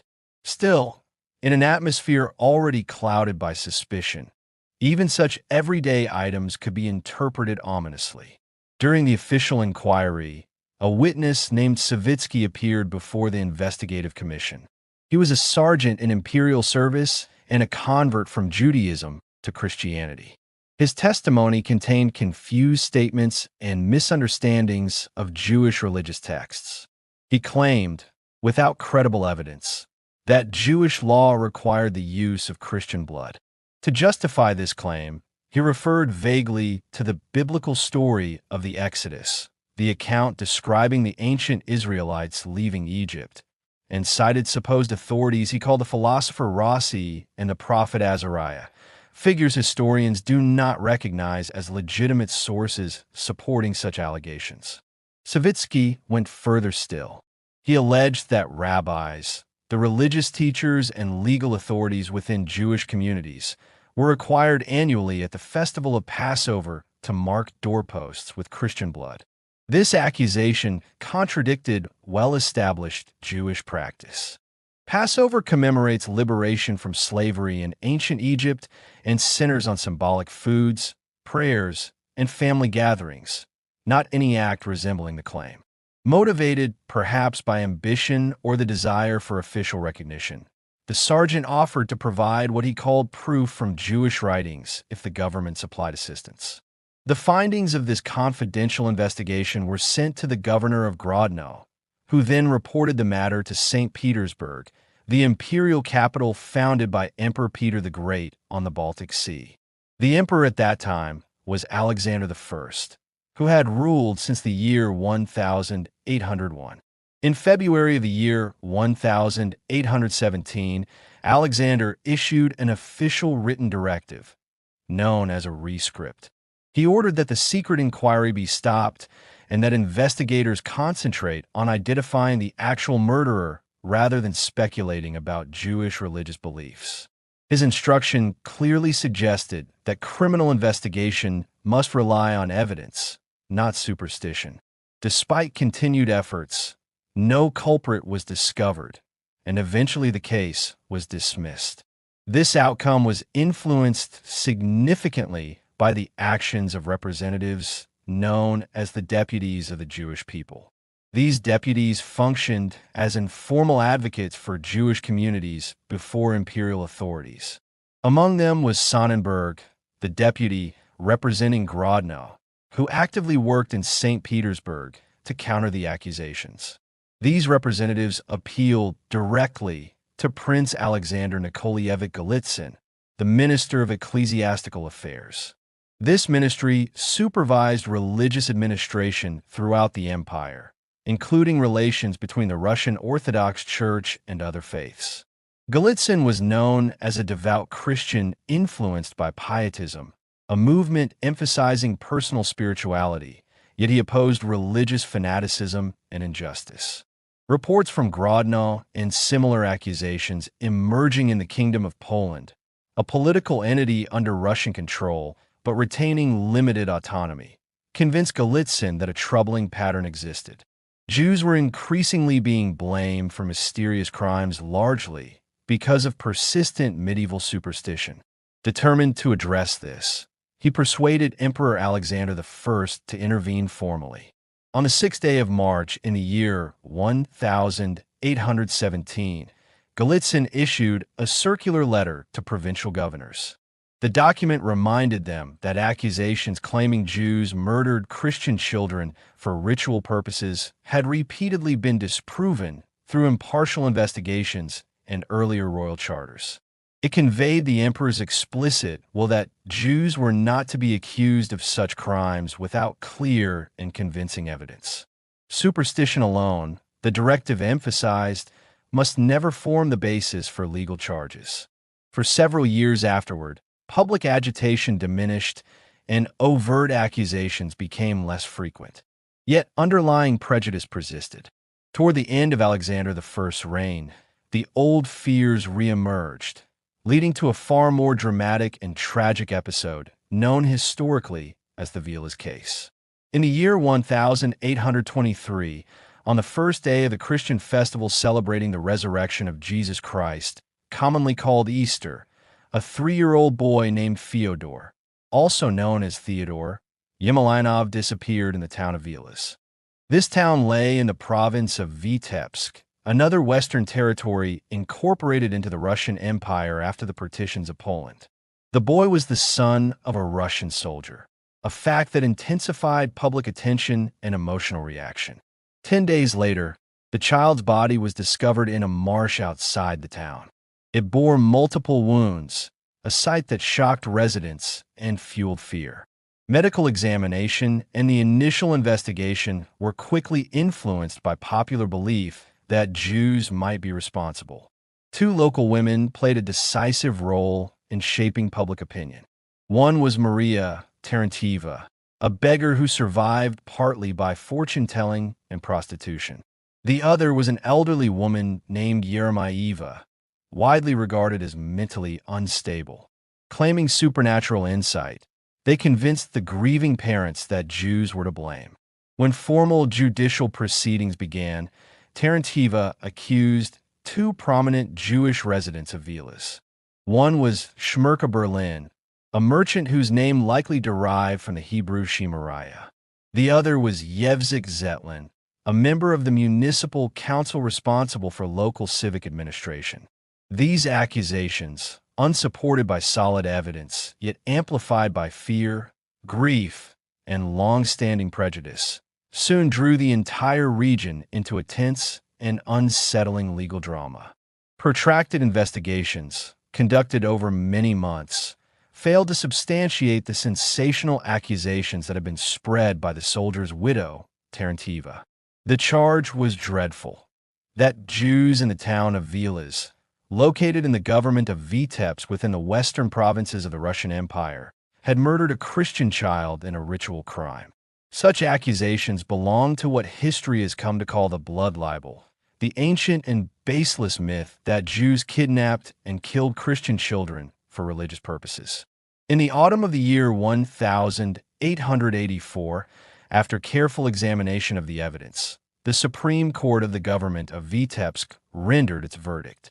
The language of the decision was restrained, yet firm. The accidental death of the soldier boy, the court declared, was to be left to the will of God. All the Jews against whom the charge of murder had been brought on mere surmises were to be declared free from suspicion. As for the soldier woman Terentьева, whose conduct had been judged immoral and disgraceful, she was to be turned over to a priest for repentance. Yet even in acquittal, there lingered unease. Because of what the court termed the exceptional gravity of the crime, it recommended to the gubernatorial administration that the investigation continue. The shadow of suspicion, though legally dispelled, had not entirely lifted. Despite the formal verdict, dark forces among the local population refused to let the matter rest. Hatred of the Jews, nourished by superstition and prejudice, drove certain elements to bend all their efforts toward reopening the case. Terentьева, described by contemporaries as morally corrupt and motivated by gain, became their ready instrument. When, in September of the year 1825, Emperor Alexander I passed through the town of Vilas during his travels, Terentьева seized the opportunity. She submitted a petition directly to the sovereign. In it, she complained bitterly that the authorities had failed to discover the murderer of little Theodore. With brazen insistence, she now claimed the boy as her own child and declared that he had been tortured to death by Jews. Alexander I, emperor of all the Russias since the year 1801, was known for moments of idealism as well as inconsistency. In the year 1817, he had issued an imperial decree intended to prevent the revival of ritual murder accusations against Jews. Yet now, confronted personally by the emotional plea of a grieving woman, he seems to have forgotten his earlier commitment. Moved, perhaps, by indignation or by a sense of imperial duty, he instructed the Governor-General of White Russia, Prince Nikolai Khovansky, to conduct a new and rigorous inquiry. The imperial order proved decisive. It gave Prince Khovansky, who was known for his hostility toward Jews and for his belief in the ritual murder accusation, unrestricted scope to pursue the matter. The Governor-General entrusted the new investigation to a subordinate officer named Strakov, a man of similar disposition. Strakov was granted the widest possible powers. Upon his arrival in Vilas, Strakov acted swiftly. He arrested Terentьева herself and subjected her to repeated cross-examinations. During these interrogations, he sought to guide her testimony toward what he regarded as the desirable conclusion. Under this pressure, and perhaps sensing what was expected of her, Terentьева began to elaborate her story. Encouraged by the prosecutor and fortified by imagination, she constructed what amounted to a lurid criminal romance. She now declared that she herself had participated in the crime. According to her testimony, she had lured the child, little Theodore, into the homes of two respected Jewish families, those of Slava Berlin and Hannah Zetlin. In Berlin's house, she claimed, and later in the synagogue, a crowd of Jewish men and women had subjected the child to unspeakable tortures. The boy, she alleged, had been stabbed and butchered, rolled about in a barrel, and drained of blood. The blood, she continued, had been distributed among those present. Pieces of linen were soaked in it. Bottles were filled with it. She added grotesque details drawn from the old and pernicious superstition. According to her tale, Jews used Christian blood to smear the eyes of their newborn infants because, she asserted absurdly, Jews were born blind. They also mixed it with flour to prepare the unleavened bread eaten during the festival of Passover. These accusations were not delivered in a single coherent statement. Rather, they emerged piecemeal at different interrogations. Each time Tarantiva appeared before Strakov, new details were added. Frequently, she contradicted herself. Often she became confused in her narrative. Yet instead of weakening the case, these inconsistencies were overlooked or rationalized. The Christian servant girls employed in the households of the accused were also drawn into the investigation. At first, they denied any participation in wrongdoing, but they, too, were subjected to pressure. Like Tarantiva, they were repeatedly sent for admonition to a local priest named Tereshkevich, a man described as a ferocious enemy of the Jews. Under spiritual intimidation and repeated questioning, the servant girls gradually altered their statements. They came to endorse the depositions of the principal witness. Armed with these testimonies, Strakov began a wave of arrests. First, he seized two highly esteemed Jewish women of the town, Slava Berlin and Hannah Zetlin. They were women known in the community for dignity and piety. Soon afterward, their husbands and relatives were arrested. Finally, other Jewish residents of villas were taken into custody. In total, 42 individuals were seized. They were placed in chains and thrown into prison. The interrogations that followed were conducted with relentless severity. The judicial procedures employed bore disturbing resemblance to methods used in medieval times. Although formal torture may not have been openly acknowledged, the atmosphere of intimidation, prolonged questioning, and psychological pressure was crushing. The prisoners protested their innocence with indignation. When confronted with Tarantiva, they denounced her as a liar. They pointed to the contradictions in her story. They appealed to reason. They appealed to justice. But the ordeal wore upon them. The women suffered hysterical fits. Some of the men, exhausted and outraged, spoke in anger. One of the accused cried out that he would tell everything, but only to the emperor himself. To Strakov, these reactions were not signs of innocence under strain. They were interpreted as proof of guilt. In his reports to Governor General Khovansky, he declared that he had uncovered a monstrous crime. According to his account, it was not the act of individuals, but of an entire kahal, the traditional Jewish communal authority, acting collectively. Christian women, he claimed, had been led astray and drawn into participation by Jewish influence. Thus, what had begun as the unexplained death of a child was transformed, through prejudice and ambition, into a vast conspiracy. The machinery of imperial power had been engaged, and dozens of innocent lives now hung suspended within its grasp. In the year 1828, a grim episode unfolded in the town of Vilas, in the western provinces of the Russian Empire. The White Russian Governor-General, the senior official responsible for administering the region, reported to St. Petersburg a case that he framed as a crime committed on religious grounds. In response, Emperor Nicholas I, who had ascended the throne following the death of his elder brother, Alexander I, issued a decree on the 16th day of August, 1828, with consequences that would haunt the community for years to come. The imperial resolution declared that, whereas the above occurrence demonstrates that the Zhyds, the term used in the decree to refer to Jews, make wicked use of the religious tolerance accorded to them. Therefore, as a warning and as an example to others, let the Jewish schools, the synagogues of Vilas, be sealed up until further orders, and let services be forbidden, whether in them or near them. The language of the decree reflected the harshness and suspicion that characterized the reign of Nicholas I, a ruler who saw threats in every corner and whose mind was heavily influenced by paranoia and the desire for control.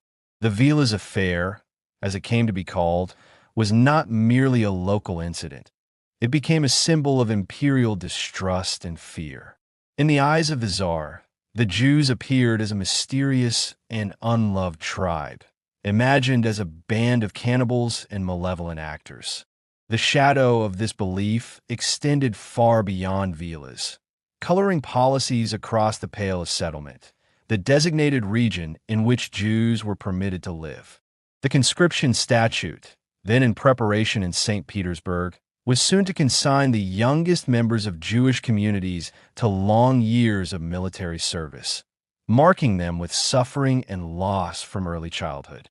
The fate of the Vilas community itself was particularly tragic. The town was placed under what amounted to a state of siege. Every synagogue was shuttered, as if it were a den of criminals, and the inhabitants were forbidden even to gather for prayer, to speak to God in the sacred spaces that had sheltered them for generations. The streets of Vilas were heavy with silence. Shops remained closed, commerce stalled, and faces, pale with fear, moved furtively along the narrow roads. The people of the town lived in constant anxiety, aware that they were under the full weight of imperial suspicion. The chairman of the Commission of Inquiry, a man named Strakov, found his authority greatly enhanced by the Tsar's order that the case be positively probed to the bottom and that the alleged culprits be apprehended. Strakov expanded the investigation relentlessly. Women who had been detained, including a figure known as Tarancheva, were well fed during their imprisonment and entertained hopes of pardon and even reward. Yet they gave free rein to their imagination, inventing stories of past crimes allegedly committed by Jews before the events in Vilas. They spoke of murdered children in suburban inns, desecrated church utensils, and other acts of sacrilege, all claimed to have been perpetrated by the Jewish population.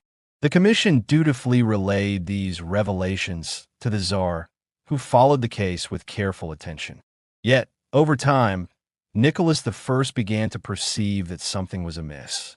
In October of the year 1827, he attached a resolution to the report of the commission, stating, "It is absolutely necessary to find out who those unfortunate children were.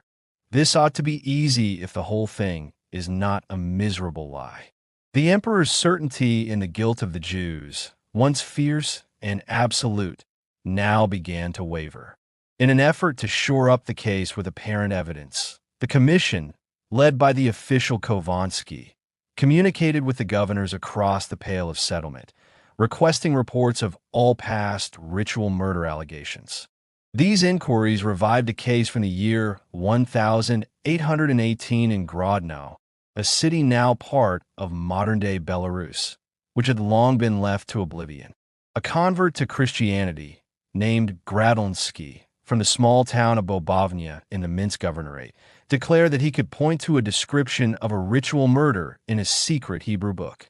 When the book was examined and the passage translated, it became clear that the text described the Jewish rite of kosher slaughter, a lawful and sacred practice, entirely unrelated to any crime. Gradonsky, exposed as a charlatan motivated by personal gain, confessed that he had sought to profit from his false testimony. By imperial command, he was sent to serve in the Russian army, and his credibility was destroyed. The confidence of St. Petersburg in the Vilas Commission of Inquiry continued to erode. Khovansky received a message warning him that His Majesty the Emperor, having observed that the commission bases its deductions mostly on surmises, by attaching significance to the fits and gestures of the incriminated during the examinations, is full of apprehension lest the commission, carried away by zeal and anti-Jewish prejudice, act with a certain amount of bias and protract the case to no purpose. The commission's zeal, fueled by fear and prejudice, had nearly obscured the truth, leaving the Jewish population of Vilas and beyond in a state of terror, their lives caught in the grip of suspicion, accusation, and the unchecked power of an autocratic state. Soon after these dark events, in the year 1830, the case was taken out of the hands of the local commission that had become hopelessly tangled in a web of falsehoods. The chief figure behind many of those distortions, an official named Strakov, had died in the meantime, leaving behind a mountain of confused and poisoned testimony. The matter, heavy with fear and rumor, was now transferred to the Senate of the Russian Empire, the highest judicial body beneath the emperor himself. The members of the Fifth Department of the Senate, the section specifically charged with examining this affair, found themselves buried under an enormous mass of documents. Much of this material had been piled up by the investigative commission in the town of Vilas, a small provincial town near the western borders of the empire, where the accusation had first taken root. The sheer volume of papers, statements, and supposed evidence created an atmosphere of nightmare and exhaustion. Overwhelmed by this weight and still influenced by the poisonous assumptions of the time, these senators leaned toward declaring the accused Jews guilty. In the year 1831, they were prepared to sentence them to deportation to Siberia, the vast and freezing eastern land used by the empire as a place of exile and punishment, and to add to this sentence the brutal penalties of the knout and the whip, instruments of corporal punishment that could cripple or kill. But the case did not end there. It moved upward to the plenary session of the Senate, a full gathering of its members. Here, disagreement broke out. Gradually, the Department of Civil and Ecclesiastical Affairs was convinced. Other members joined Mordvinov in defending the truth. The department reached a clear decision. The accused Jews were to be set free and compensated for their undeserved suffering, and the Christian women who had acted as informers, whose testimonies had been the main fuel of the accusation, were to be deported to Siberia for their false statements. When the full Council of State met in plenary session, it agreed with this decision in almost every respect. Only one part was removed, the clause that called for rewarding the innocent victims. On the 18th day of January in the year 1835, the verdict of the Council of State was submitted to Emperor Nicholas I, the autocratic ruler of Russia, and he gave it his formal approval. The official decision, written in the measured language of law, declared that the testimonies of the principal female witnesses, women named Terencheva, Maximova, and Kozlovska, were filled with contradictions and absurdities, lacked any solid proof, and could not be accepted as legal evidence to convict anyone of such grave crimes. Therefore, the council announced the following. First, the Jews accused of having killed a soldier's son named Yemelinov and of other similar acts implied in the Vilas case were to be freed from all further trial and investigation, since no valid indictment had been found against them. Second, the main witnesses, the peasant woman Terencheva, the soldier's wife Maximova, and Kozlovska, a woman belonging to the lesser Polish nobility, were to be exiled to Siberia for permanent residence, having been convicted of uttering slanders that they could not prove. Third, a peasant maid named Yeremaeva, who had posed among the common people as a fortune teller and had helped to spread superstitious fears, was to be handed over to a priest for moral instruction and admonition. With his signature, the emperor made this decision law. But he did not stop there. In his own handwriting, he added a private note, one that was not to be published or shown to the public. In it, he stated that although he agreed with the Council of State that, because of the vagueness and weakness of the legal arguments, No other formal decision could have been reached. He did not have, and could not have, an inner conviction that the murder had not been committed by Jews. He wrote that numerous examples of similar crimes, as he believed, suggested that among Jews there might exist fanatics or sectarians who considered Christian blood necessary for their rights. He added that this seemed possible to him, especially since, as he admitted, even among Christians there sometimes existed sects that were just as frightening and incomprehensible. He concluded by saying that he did not think such a custom was shared by all Jews, but that he did not deny, in his own mind, the possibility that there might be among them fanatics as terrible as any found among Christians themselves. Thus, even at the very moment when the law cleared the innocent and exposed the lies, a shadow remained at the summit of power, a shadow that would continue to darken the lives of many and prepare the ground for future tragedies. Having formed a fixed impression in his mind about these recurring accusations, Emperor Nicholas I, the ruler of the Russian Empire from the year 1825 until the year 1855, declined to approve a recommendation from the Council of State, the empire's highest advisory body. That recommendation had urged all provincial governors to follow the earlier imperial decree issued in the year 1817 under Emperor Alexander I, which had warned officials not to initiate so-called ritual murder cases based solely on prejudice or rumor. Nicholas I did not fully endorse that earlier clarity. While he avoided openly supporting the most extreme accusations, he left enough ambiguity to allow suspicion to linger in a muted form, and this hesitation shaped official attitudes for years afterward. Toward the end of January in the year 1835, an imperial order finally reached the city of Vilas, located in the province of Vitebsk in the western territories of the empire. This order commanded the release of Jewish prisoners who had been cleared of accusations connected with the long and painful Vilas investigation. It also instructed that synagogues, Jewish houses of worship, which had been sealed by the authorities since the year 1826, be reopened. Sacred Torah scrolls, confiscated during the earlier crackdown by police officials, were to be returned to their congregations. For nearly 9 years, the Jewish population of Vilas had lived under a heavy cloud. Many had been imprisoned for extended periods in harsh conditions. Some died before vindication came. Families endured separation, economic hardship, and constant fear. When the prison doors finally opened, those who emerged often did so physically weakened and emotionally scarred. The reopening of the synagogues carried profound symbolic meaning. Buildings that had stood silent through years of suspicion and repression once again filled with prayer, voices, and cautious relief.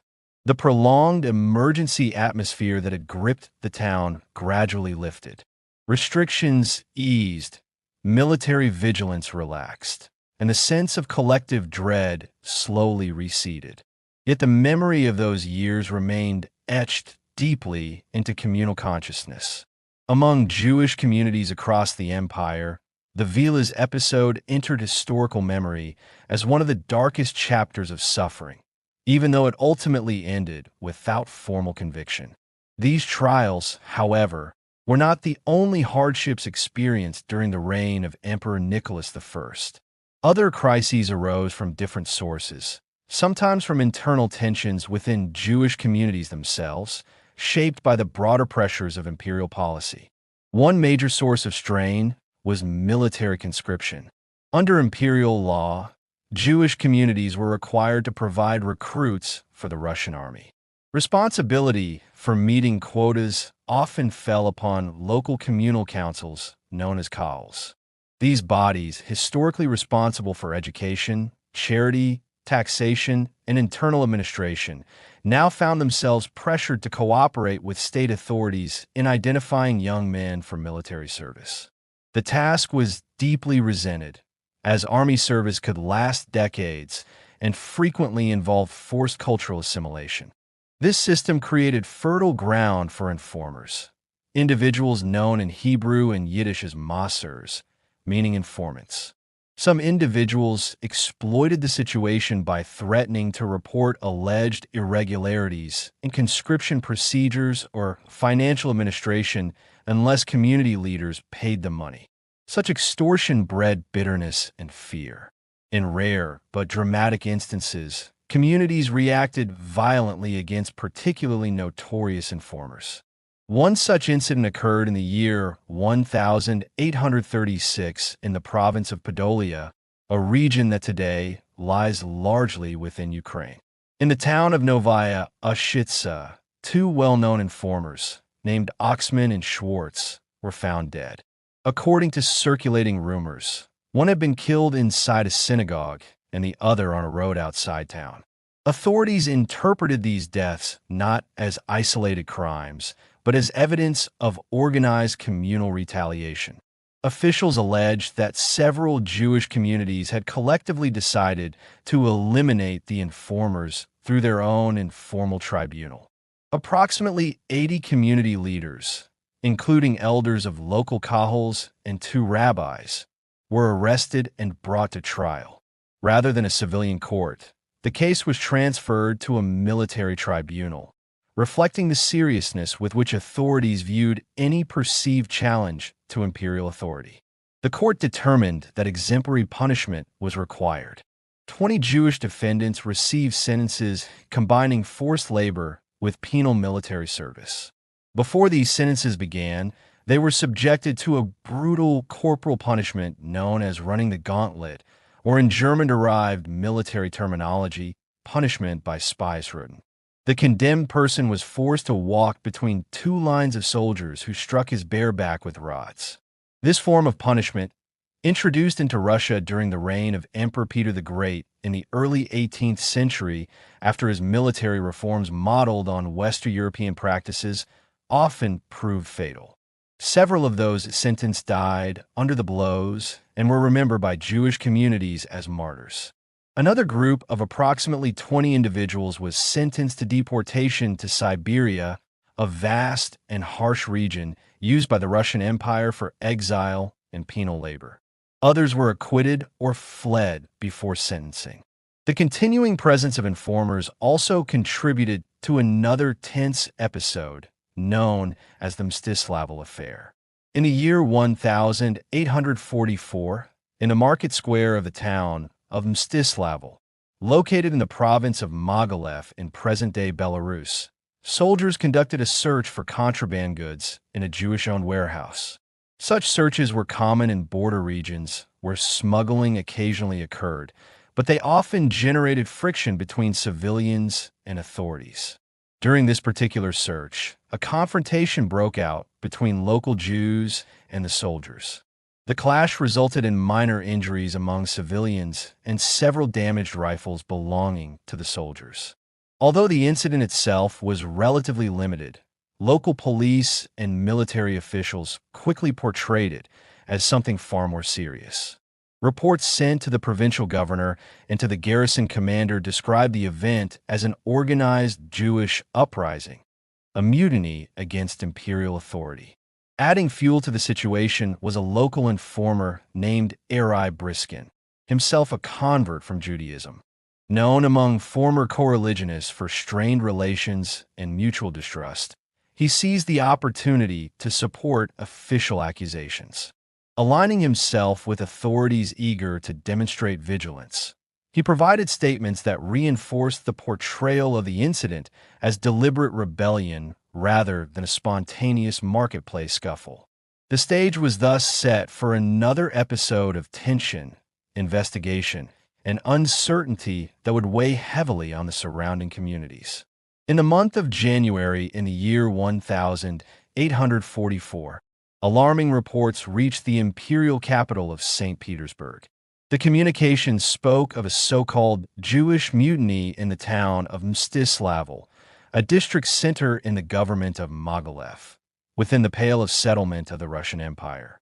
The language of the reports was urgent and inflammatory. What may have begun as a local disturbance was presented as organized rebellion. The matter was laid before Emperor Nicholas I, who had ruled since the year 1825 and whose reign was marked by rigid autocracy and strict discipline. His response was swift, brief, and severe.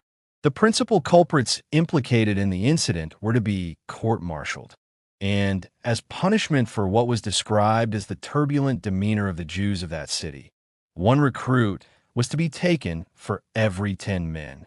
Thus, once again, the governing principles of that harsh period were applied: collective responsibility and summary punishment. First punishment, then trial. One for all. The imperial decree, known as a ukase, arrived in Mstislav on the eve of the Jewish festival of Purim. Purim commemorates the deliverance of the Jewish people in ancient Persia from a decree of annihilation described in the biblical book of Esther. It is traditionally a time of joy, marked by public reading of the scroll of Esther, charitable giving, and a celebration. Instead of rejoicing, the community was plunged into terror. On the fast of Esther, the day preceding Purim, and traditionally observed as a minor fast in memory of the peril faced by the Jews of Persia, the synagogues of Mstislav resounded not with the usual prayers alone, but with wailing. Fear gripped the city. Families gathered in whispered consultation. No one knew how far the punishment would go. The most prominent leaders of the Jewish community were arrested and thrown into prison. As an act of humiliation, they were subjected to disfigurement. Half of their heads and beards were shaved. In Jewish tradition, the beard held religious significance, and its forced mutilation was not merely cosmetic degradation, but spiritual insult. Meanwhile, the penal recruits were hunted down. The imperial resolution had demanded that 1/10 of the male population be impressed into military service. The Russian system of conscription at that time was especially feared among Jews. Young boys and men could be taken for long terms of service, often for 25 years, and subjected to harsh discipline and pressure to convert to Christianity. There was no careful verification of age or circumstance. The quota had to be met. Fathers were seized. Sons were seized. Even those who might legally have been exempt were not spared. Pending the termination of the trial, no Jew was permitted to leave the city. Jews originally from Mstislav who happened to be in other towns were captured and forcibly conveyed back to their native place to face the collective punishment. An entire community stood on the brink of devastation. Through their spokesman, the Jews of Mstislav petitioned the authorities in St. Petersburg. They begged that the penal conscription be suspended until the conclusion of a proper trial. They attempted to persuade the central government that the local administration had grossly misrepresented the character of the incident, exaggerating a minor disturbance into a rebellion. In this desperate hour, a man stepped forward who was beloved among his people. Isaac Zelikin, a merchant from the nearby town of Monastirkina, was known affectionately as Rabbi Itzel. Though not necessarily a rabbi in the formal clerical sense, he was regarded as a spiritual and communal leader, a champion of Jewish interests.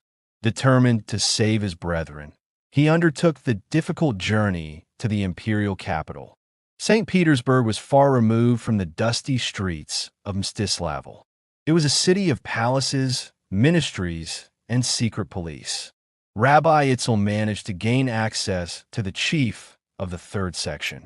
The third section of His Imperial Majesty's own chancellery was the empire's secret police organization, established in the year 1826. It was responsible for political surveillance, censorship, and the investigation of perceived threats to the state. Its chief wielded enormous influence. To this powerful official, Rabbi Itzel described the horrors unfolding in Mstislav: the arrests, the humiliations, the indiscriminate conscription. His words, it seems, made an impression. In quick succession, 2 commissioners were dispatched from St. Petersburg to investigate the situation on the spot. Upon arrival in Mstislav, they examined the evidence carefully. What they discovered was disturbing, though not in the way originally alleged. The supposed mutiny had been grossly exaggerated. Overzealous local officials, perhaps eager to demonstrate vigilance, and informers who had apostatized from Judaism and now sought favor with the authorities, had represented a mere street quarrel as an organized uprising against imperial authority. A new commission of inquiry was established. Among its members was Count Trubetskoy, one of the commissioners sent from the capital. The investigation revealed that the Jewish community as a collective body had had nothing whatsoever to do with the disturbance. The findings led to what was formally termed an imperial act of grace. The imprisoned Jews were released. The penal conscripts who had already been taken into military service were returned. Several local officials were placed on trial for their conduct. The governor of Mogilev received a severe censure. This reversal took place in the month of November in the year 1844. For 9 long months, the community of Mstislavl had lived under what amounted to a state of siege. Now at last relief came. The synagogues filled once more, this time with voices raised in gratitude. Prayers of thanksgiving were offered for deliverance from disaster. The community resolved to commemorate these events annually. The day before Purim, on which the terrible ukase had been promulgated, would be observed as a day of fasting.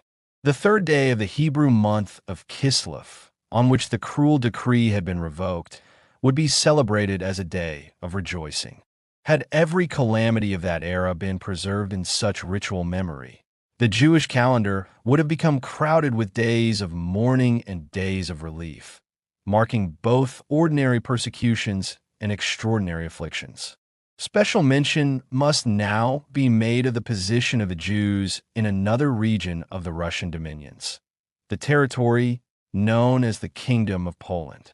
This vast province had been formed in the year 1815, following the defeat of Napoleon Bonaparte and the decisions of the Congress of Vienna. It was created from the lands of the former Duchy of Warsaw and annexed to the Russian Empire under the title Kingdom of Poland. Though united with Russia under the same monarch, it initially enjoyed a considerable degree of autonomy. From the year 1815 until the year 1830, the Kingdom of Poland possessed its own local government in the city of Warsaw and operated under a parliamentary constitution. Within this framework, the affairs of its large Jewish population, numbering between 300,000 and 400,000 souls, were administered independently of the general legislation of the Russian Empire. Even after the Polish insurrection of 1830, when Poland's autonomy was curtailed and it was more closely integrated into the imperial structure, the Jews of the kingdom remained subject to a separate provincial legislation. They were placed under the supervision of local guardians, officials appointed to oversee Jewish affairs. During the first part of this period, these guardians devoted themselves with persistent effort to what was then termed the Jewish problem. Plans were discussed, reforms proposed, and the question of Jewish emancipation, meaning the granting of civil equality and removal of legal disabilities, became a subject of serious deliberation within the kingdom's administration. The early years of the newly autonomous Kingdom of Poland, in the decade following the Congress of Vienna in the year 1815, were a period of intense storm and stress. The Polish people, having endured the vicissitudes of the partitions that had erased their state from the map in the late 18th century and the fleeting hopes and bitter disappointments of the Napoleonic era, now clutched eagerly at the fragile remnants of political freedom that had been left to them by Emperor Alexander I of Russia. This freedom came in the form of the constitutional regulation of the 15th day of November 1815, which permitted Poland a measure of autonomous governance under the auspices of the Russian Empire. From the moment this constitution was granted, the Polish population poured all the ardor of their national spirit and all their enthusiasm for political regeneration into the task of rebuilding their kingdom. Between the years 1815 and 1820, the feverish activity of organizing the government The administration and the institutions of a new state was accompanied by a violent surge of national sentiment. Yet, as was often the case in Poland during moments of heightened patriotism, this fervor carried with it an intolerant and hostile attitude toward the Jewish population. With only a few notable exceptions, Polish statesmen were far removed from the idea of Jewish emancipation.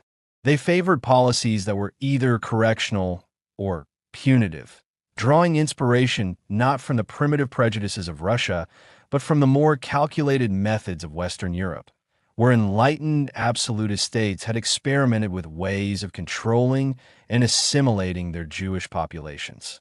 In the year 1815, the provisional government in Warsaw established a special committee to address both the agrarian problem and the condition of the Jews. This committee was placed under the chairmanship of Count Adam Jerzy Czartoryski, a prominent Polish nobleman and statesman who had served in the Napoleonic campaigns and sought to shape the future of his country through enlightened administration. The committee produced a general plan for the reorganization of Jewish life, reflecting the spirit of what they termed enlightened patronage. In theory, the committee was prepared to concede to the Jewish population human and civil rights, and even considered the possibility of eventual emancipation. Yet, in practice, the committee's members, who were drawn from the patrician and aristocratic class, feared that immediate emancipation would be harmful. They justified this caution with observations about what they saw as ignorance, moral corruption, and prejudice among the lower classes of both Jews and Polish peasants. They believed that freedom without preparation would allow the Jewish population too much independence, to the detriment of the country. To secure a gradual path to emancipation, the committee proposed a series of reforms aimed at reshaping Jewish life. Removing Jews from the liquor trade, which was widely seen as morally and socially harmful.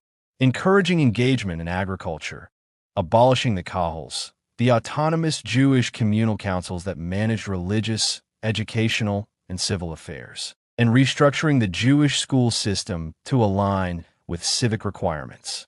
To make these reforms more acceptable, the committee suggested that enlightened representatives of the Jewish people be invited to participate in discussions regarding the proposed measures.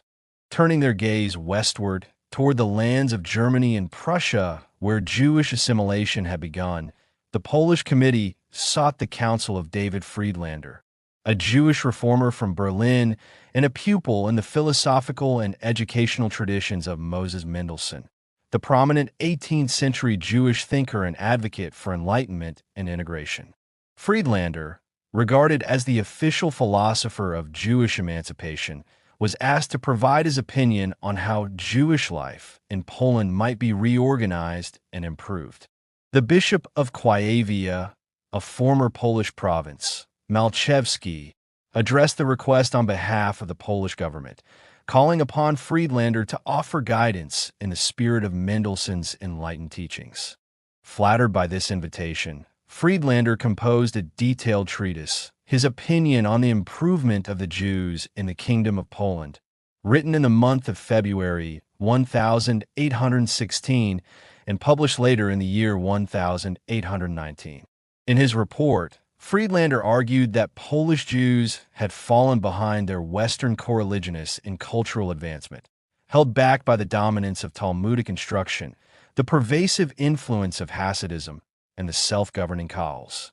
To overcome these obstacles, he urged that Jewish schools be brought into closer contact with Polish state schools, that the Hebrew language be gradually replaced by the language of the country, and that assimilation and religious reform be actively encouraged.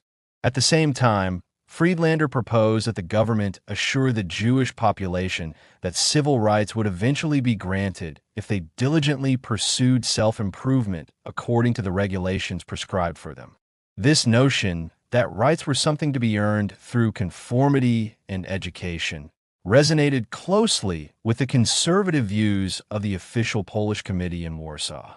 Shortly thereafter, a memorandum was prepared by the committee and submitted through Count Czartoryski to the Polish viceroy, Count Józef Zajaczek. a former comrade of Tadeusz Kosciuszko, the national hero who had led the Polish uprising against foreign powers in the late 18th century. Zajízek had gradually shifted from revolutionary ideals to reactionary loyalty to the Russian crown. As the military commander of the province, reporting to Grand Duke Konstantin Pavlovich, the supreme commander of the Polish territories, Zajízek was inclined to view even the committee's conservative plan as too liberal. In a report to Emperor Alexander I, dated the 8th day of March, 1816, he expressed his reservations, marking the tension between the ideals of reform and the reality of imperial oversight. In the early years of the 19th century, voices within the Russian imperial world were already speaking with growing anxiety about the Jews of the Kingdom of Poland, a semi-autonomous state created after the defeat of Napoleon and placed under the rule of the Russian emperor. One such voice warned in dark and threatening language that the growth of the Jewish population in that kingdom was becoming a danger. In the year 1790, it was said Jews had formed only about 1/13 of the entire population. Now, a little more than a generation later, they were said to form nearly 1/8. The language used to describe them was harsh and full of prejudice. They were portrayed as sober and resourceful, yet accused of being satisfied with little and of earning their livelihood through deception. They were blamed for marrying early and therefore, in the eyes of their critics, multiplying beyond all measure. They were accused of avoiding hard physical labor, of producing nothing themselves, and of living, as their enemies claimed, at the expense of the working classes, whom they were said to be helping to ruin. Their communal institutions, which had preserved their religious and social life for centuries, were described not as a shield for survival, but as a wall of separation, marking them as a foreign nationality within the state. Because of this, it was argued, they could not, in their present condition, provide the state with loyal citizens or capable soldiers. The warning ended with a note of alarm. Unless steps were taken to make use of what were called the useful qualities of the Jews for the common good, they would, so it was claimed, soon drain all the sources of national wealth and even threaten to outnumber and dominate the Christian population. In that same year, 1816, a very different voice was heard in the councils of power. A Russian statesman named Nikolai Novoziltsev, who served as the imperial commissioner attached to the provincial government in Warsaw, put forward a plan for dealing with what was called the Jewish question. Novoziltsev was not known as a friend of the Polish national cause, but in this matter he showed himself far more sympathetic to the Jews than most of his contemporaries.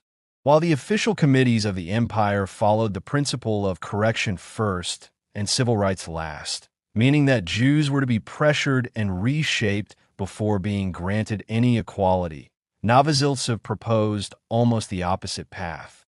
He suggested that civil rights, and even some political rights, should be granted to Jews immediately, and that these rights should go hand in hand with a reorganization of Jewish life along what he saw as the lines of European progress and modern administration.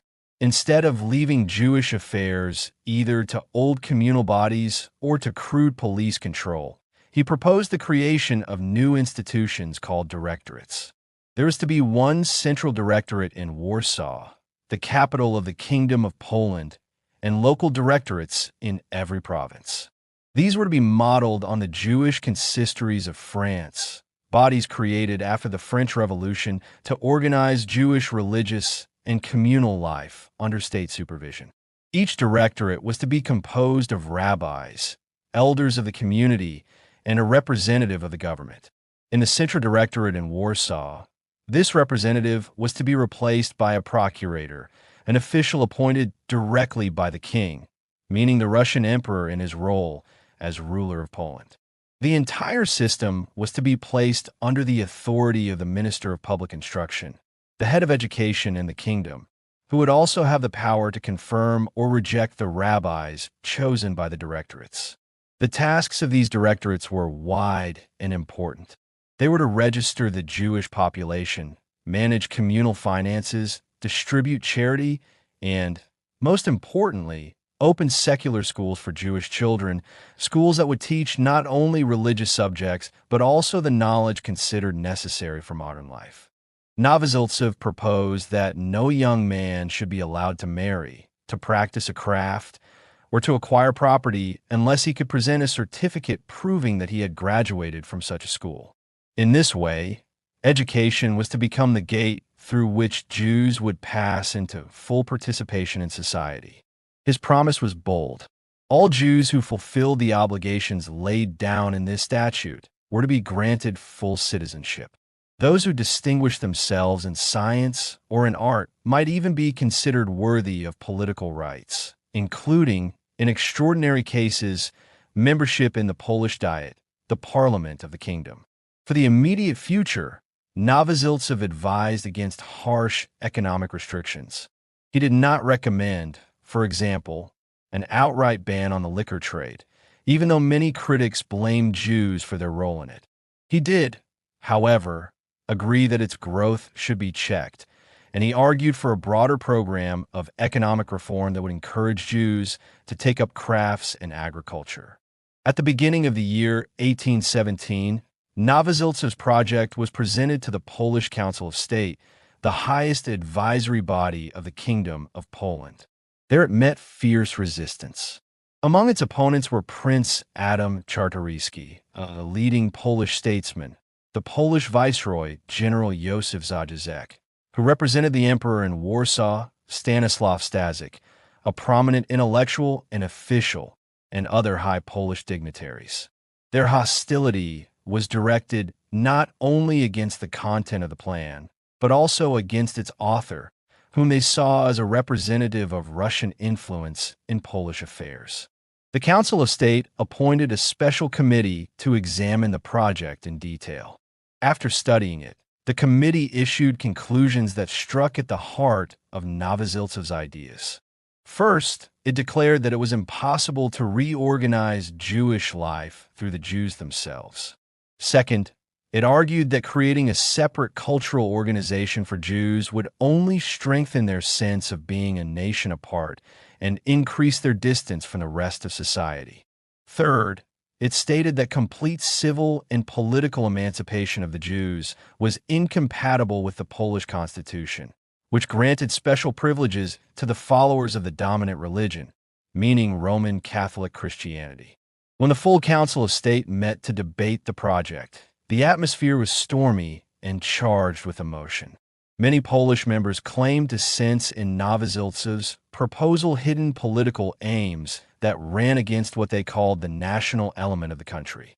They warned that immediate emancipation of the Jews would be dangerous for Poland.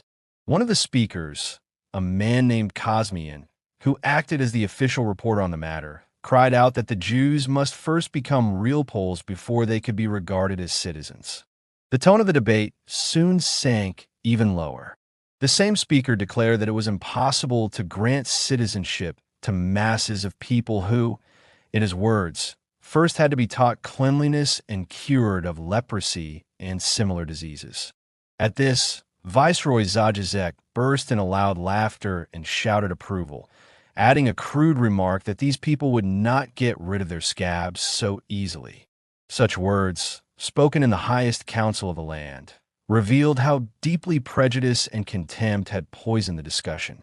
After this kind of criticism, Novoziltsev's project had little chance. It was voted down.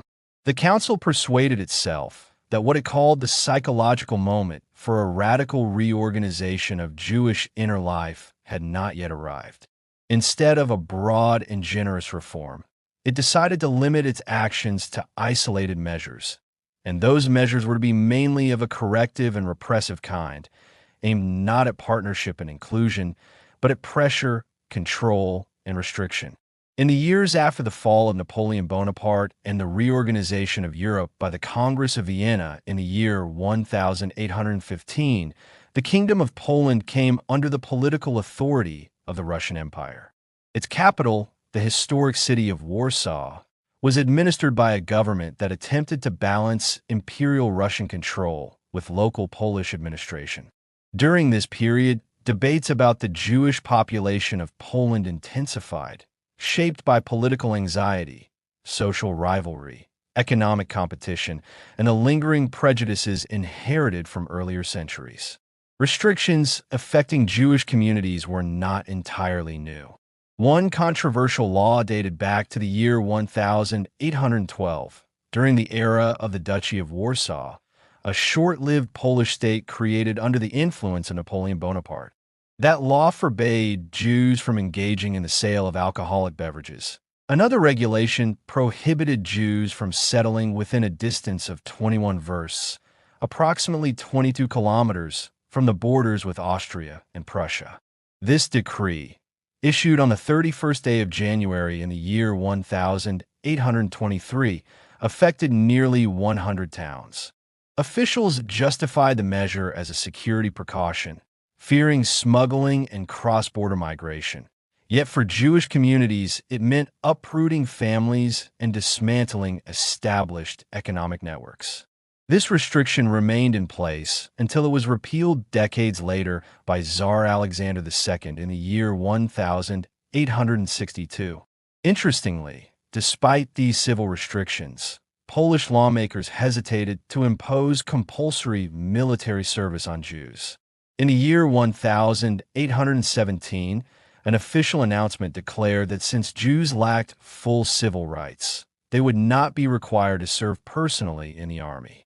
Instead, they were required to pay a special tax to support military recruitment. This arrangement reflected a mixture of pragmatism and discrimination, exclusion from citizenship accompanied by financial obligation. During these same decades, the traditional Jewish communal governing body, known as the Kahal, experienced gradual erosion. The Kahal had historically administered taxation, education, charity, and religious life within Jewish towns and districts. Reformers among both Poles and Jews began questioning its authority, arguing that modernization required different forms of organization. This shift did not originate solely from government pressure, but also from social change, economic modernization, and internal debate within Jewish society. Alongside political legislation, the printed word became a powerful arena of conflict. Newspapers, pamphlets, essays, and political tracts debated what contemporaries called the Jewish question. Writers, intellectuals, clergy, and government officials all contributed to this heated discourse. One prominent figure in these debates was Stanislaw Staszic, a Polish scholar, statesman, and influential public intellectual associated with educational reform and national development. Despite his contributions to science and education, he expressed strongly critical views toward Jewish communities. In the year 1816, he published an essay titled Concerning the Causes of the Obnoxiousness of the Jews. In this text, he argued that Jews were partly responsible for Poland's political decline, claiming that their population growth threatened the country's cultural balance. He warned dramatically that Poland might become, in his words, a Jewish country, a phrase intended to stir anxiety among readers. Staszic also argued that Jewish religious identity conflicted with Roman Catholic Christianity, the dominant faith in Poland. Christians sometimes referred to Jews as followers of the Old Testament, while Jews, maintaining their own theological perspective, often viewed Christians through the lens of their historical experience. Such mutual perceptions, sometimes exaggerated or misunderstood, fed suspicion on both sides. His proposed solution reflected older European attitudes: segregation into separate urban districts, closer supervision by authorities, limited economic privileges for those deemed respectable, and encouragement of religious conversion. This combination of isolation and assimilation pressure echoed medieval precedents that many reformers elsewhere in Europe were beginning to abandon, yet in Poland the debate remained intense. Public opinion, however, was not uniform. Some writers echoed Stasic's concerns, while others defended Jewish rights and emphasized economic cooperation and cultural coexistence. All sides, though differing in tone and intention, tended to agree that Jewish integration into modern society posed a significant political question. These arguments reached a peak in the year 1818, when the Polish Diet, the National Legislative Assembly re-established after the Congress of Vienna, convened in Warsaw. Political discussion inside and outside the assembly grew heated. Three broad tendencies emerged. One group adopted a moderate stance. A notable voice among them was General Vincent Krasinski, a Polish nobleman, military officer, and member of the Diet. In his published reflections, titled Observations on the Jews of Poland, he acknowledged widespread public unease about the Jewish population while arguing that transformation should occur through gradual reform rather than coercion. Krasinski expressed concern about demographic growth and cultural separation, but proposed constructive approaches. He encouraged development of Jewish agriculture, expansion of crafts and industry, investment of Jewish capital into national economic projects, and gradual granting of civil rights to those demonstrating commitment to the broader society. His approach combined paternalistic assumptions with a desire for peaceful integration, reflecting the complexities of early 19th century liberal thought. Thus, the political climate of the Kingdom of Poland during these years became a charged mixture of reform, suspicion, economic competition, and ideological struggle. Laws, public opinion, religious identity, and economic realities intertwined, shaping the daily lives of Jewish communities and influencing the broader course of Polish social development.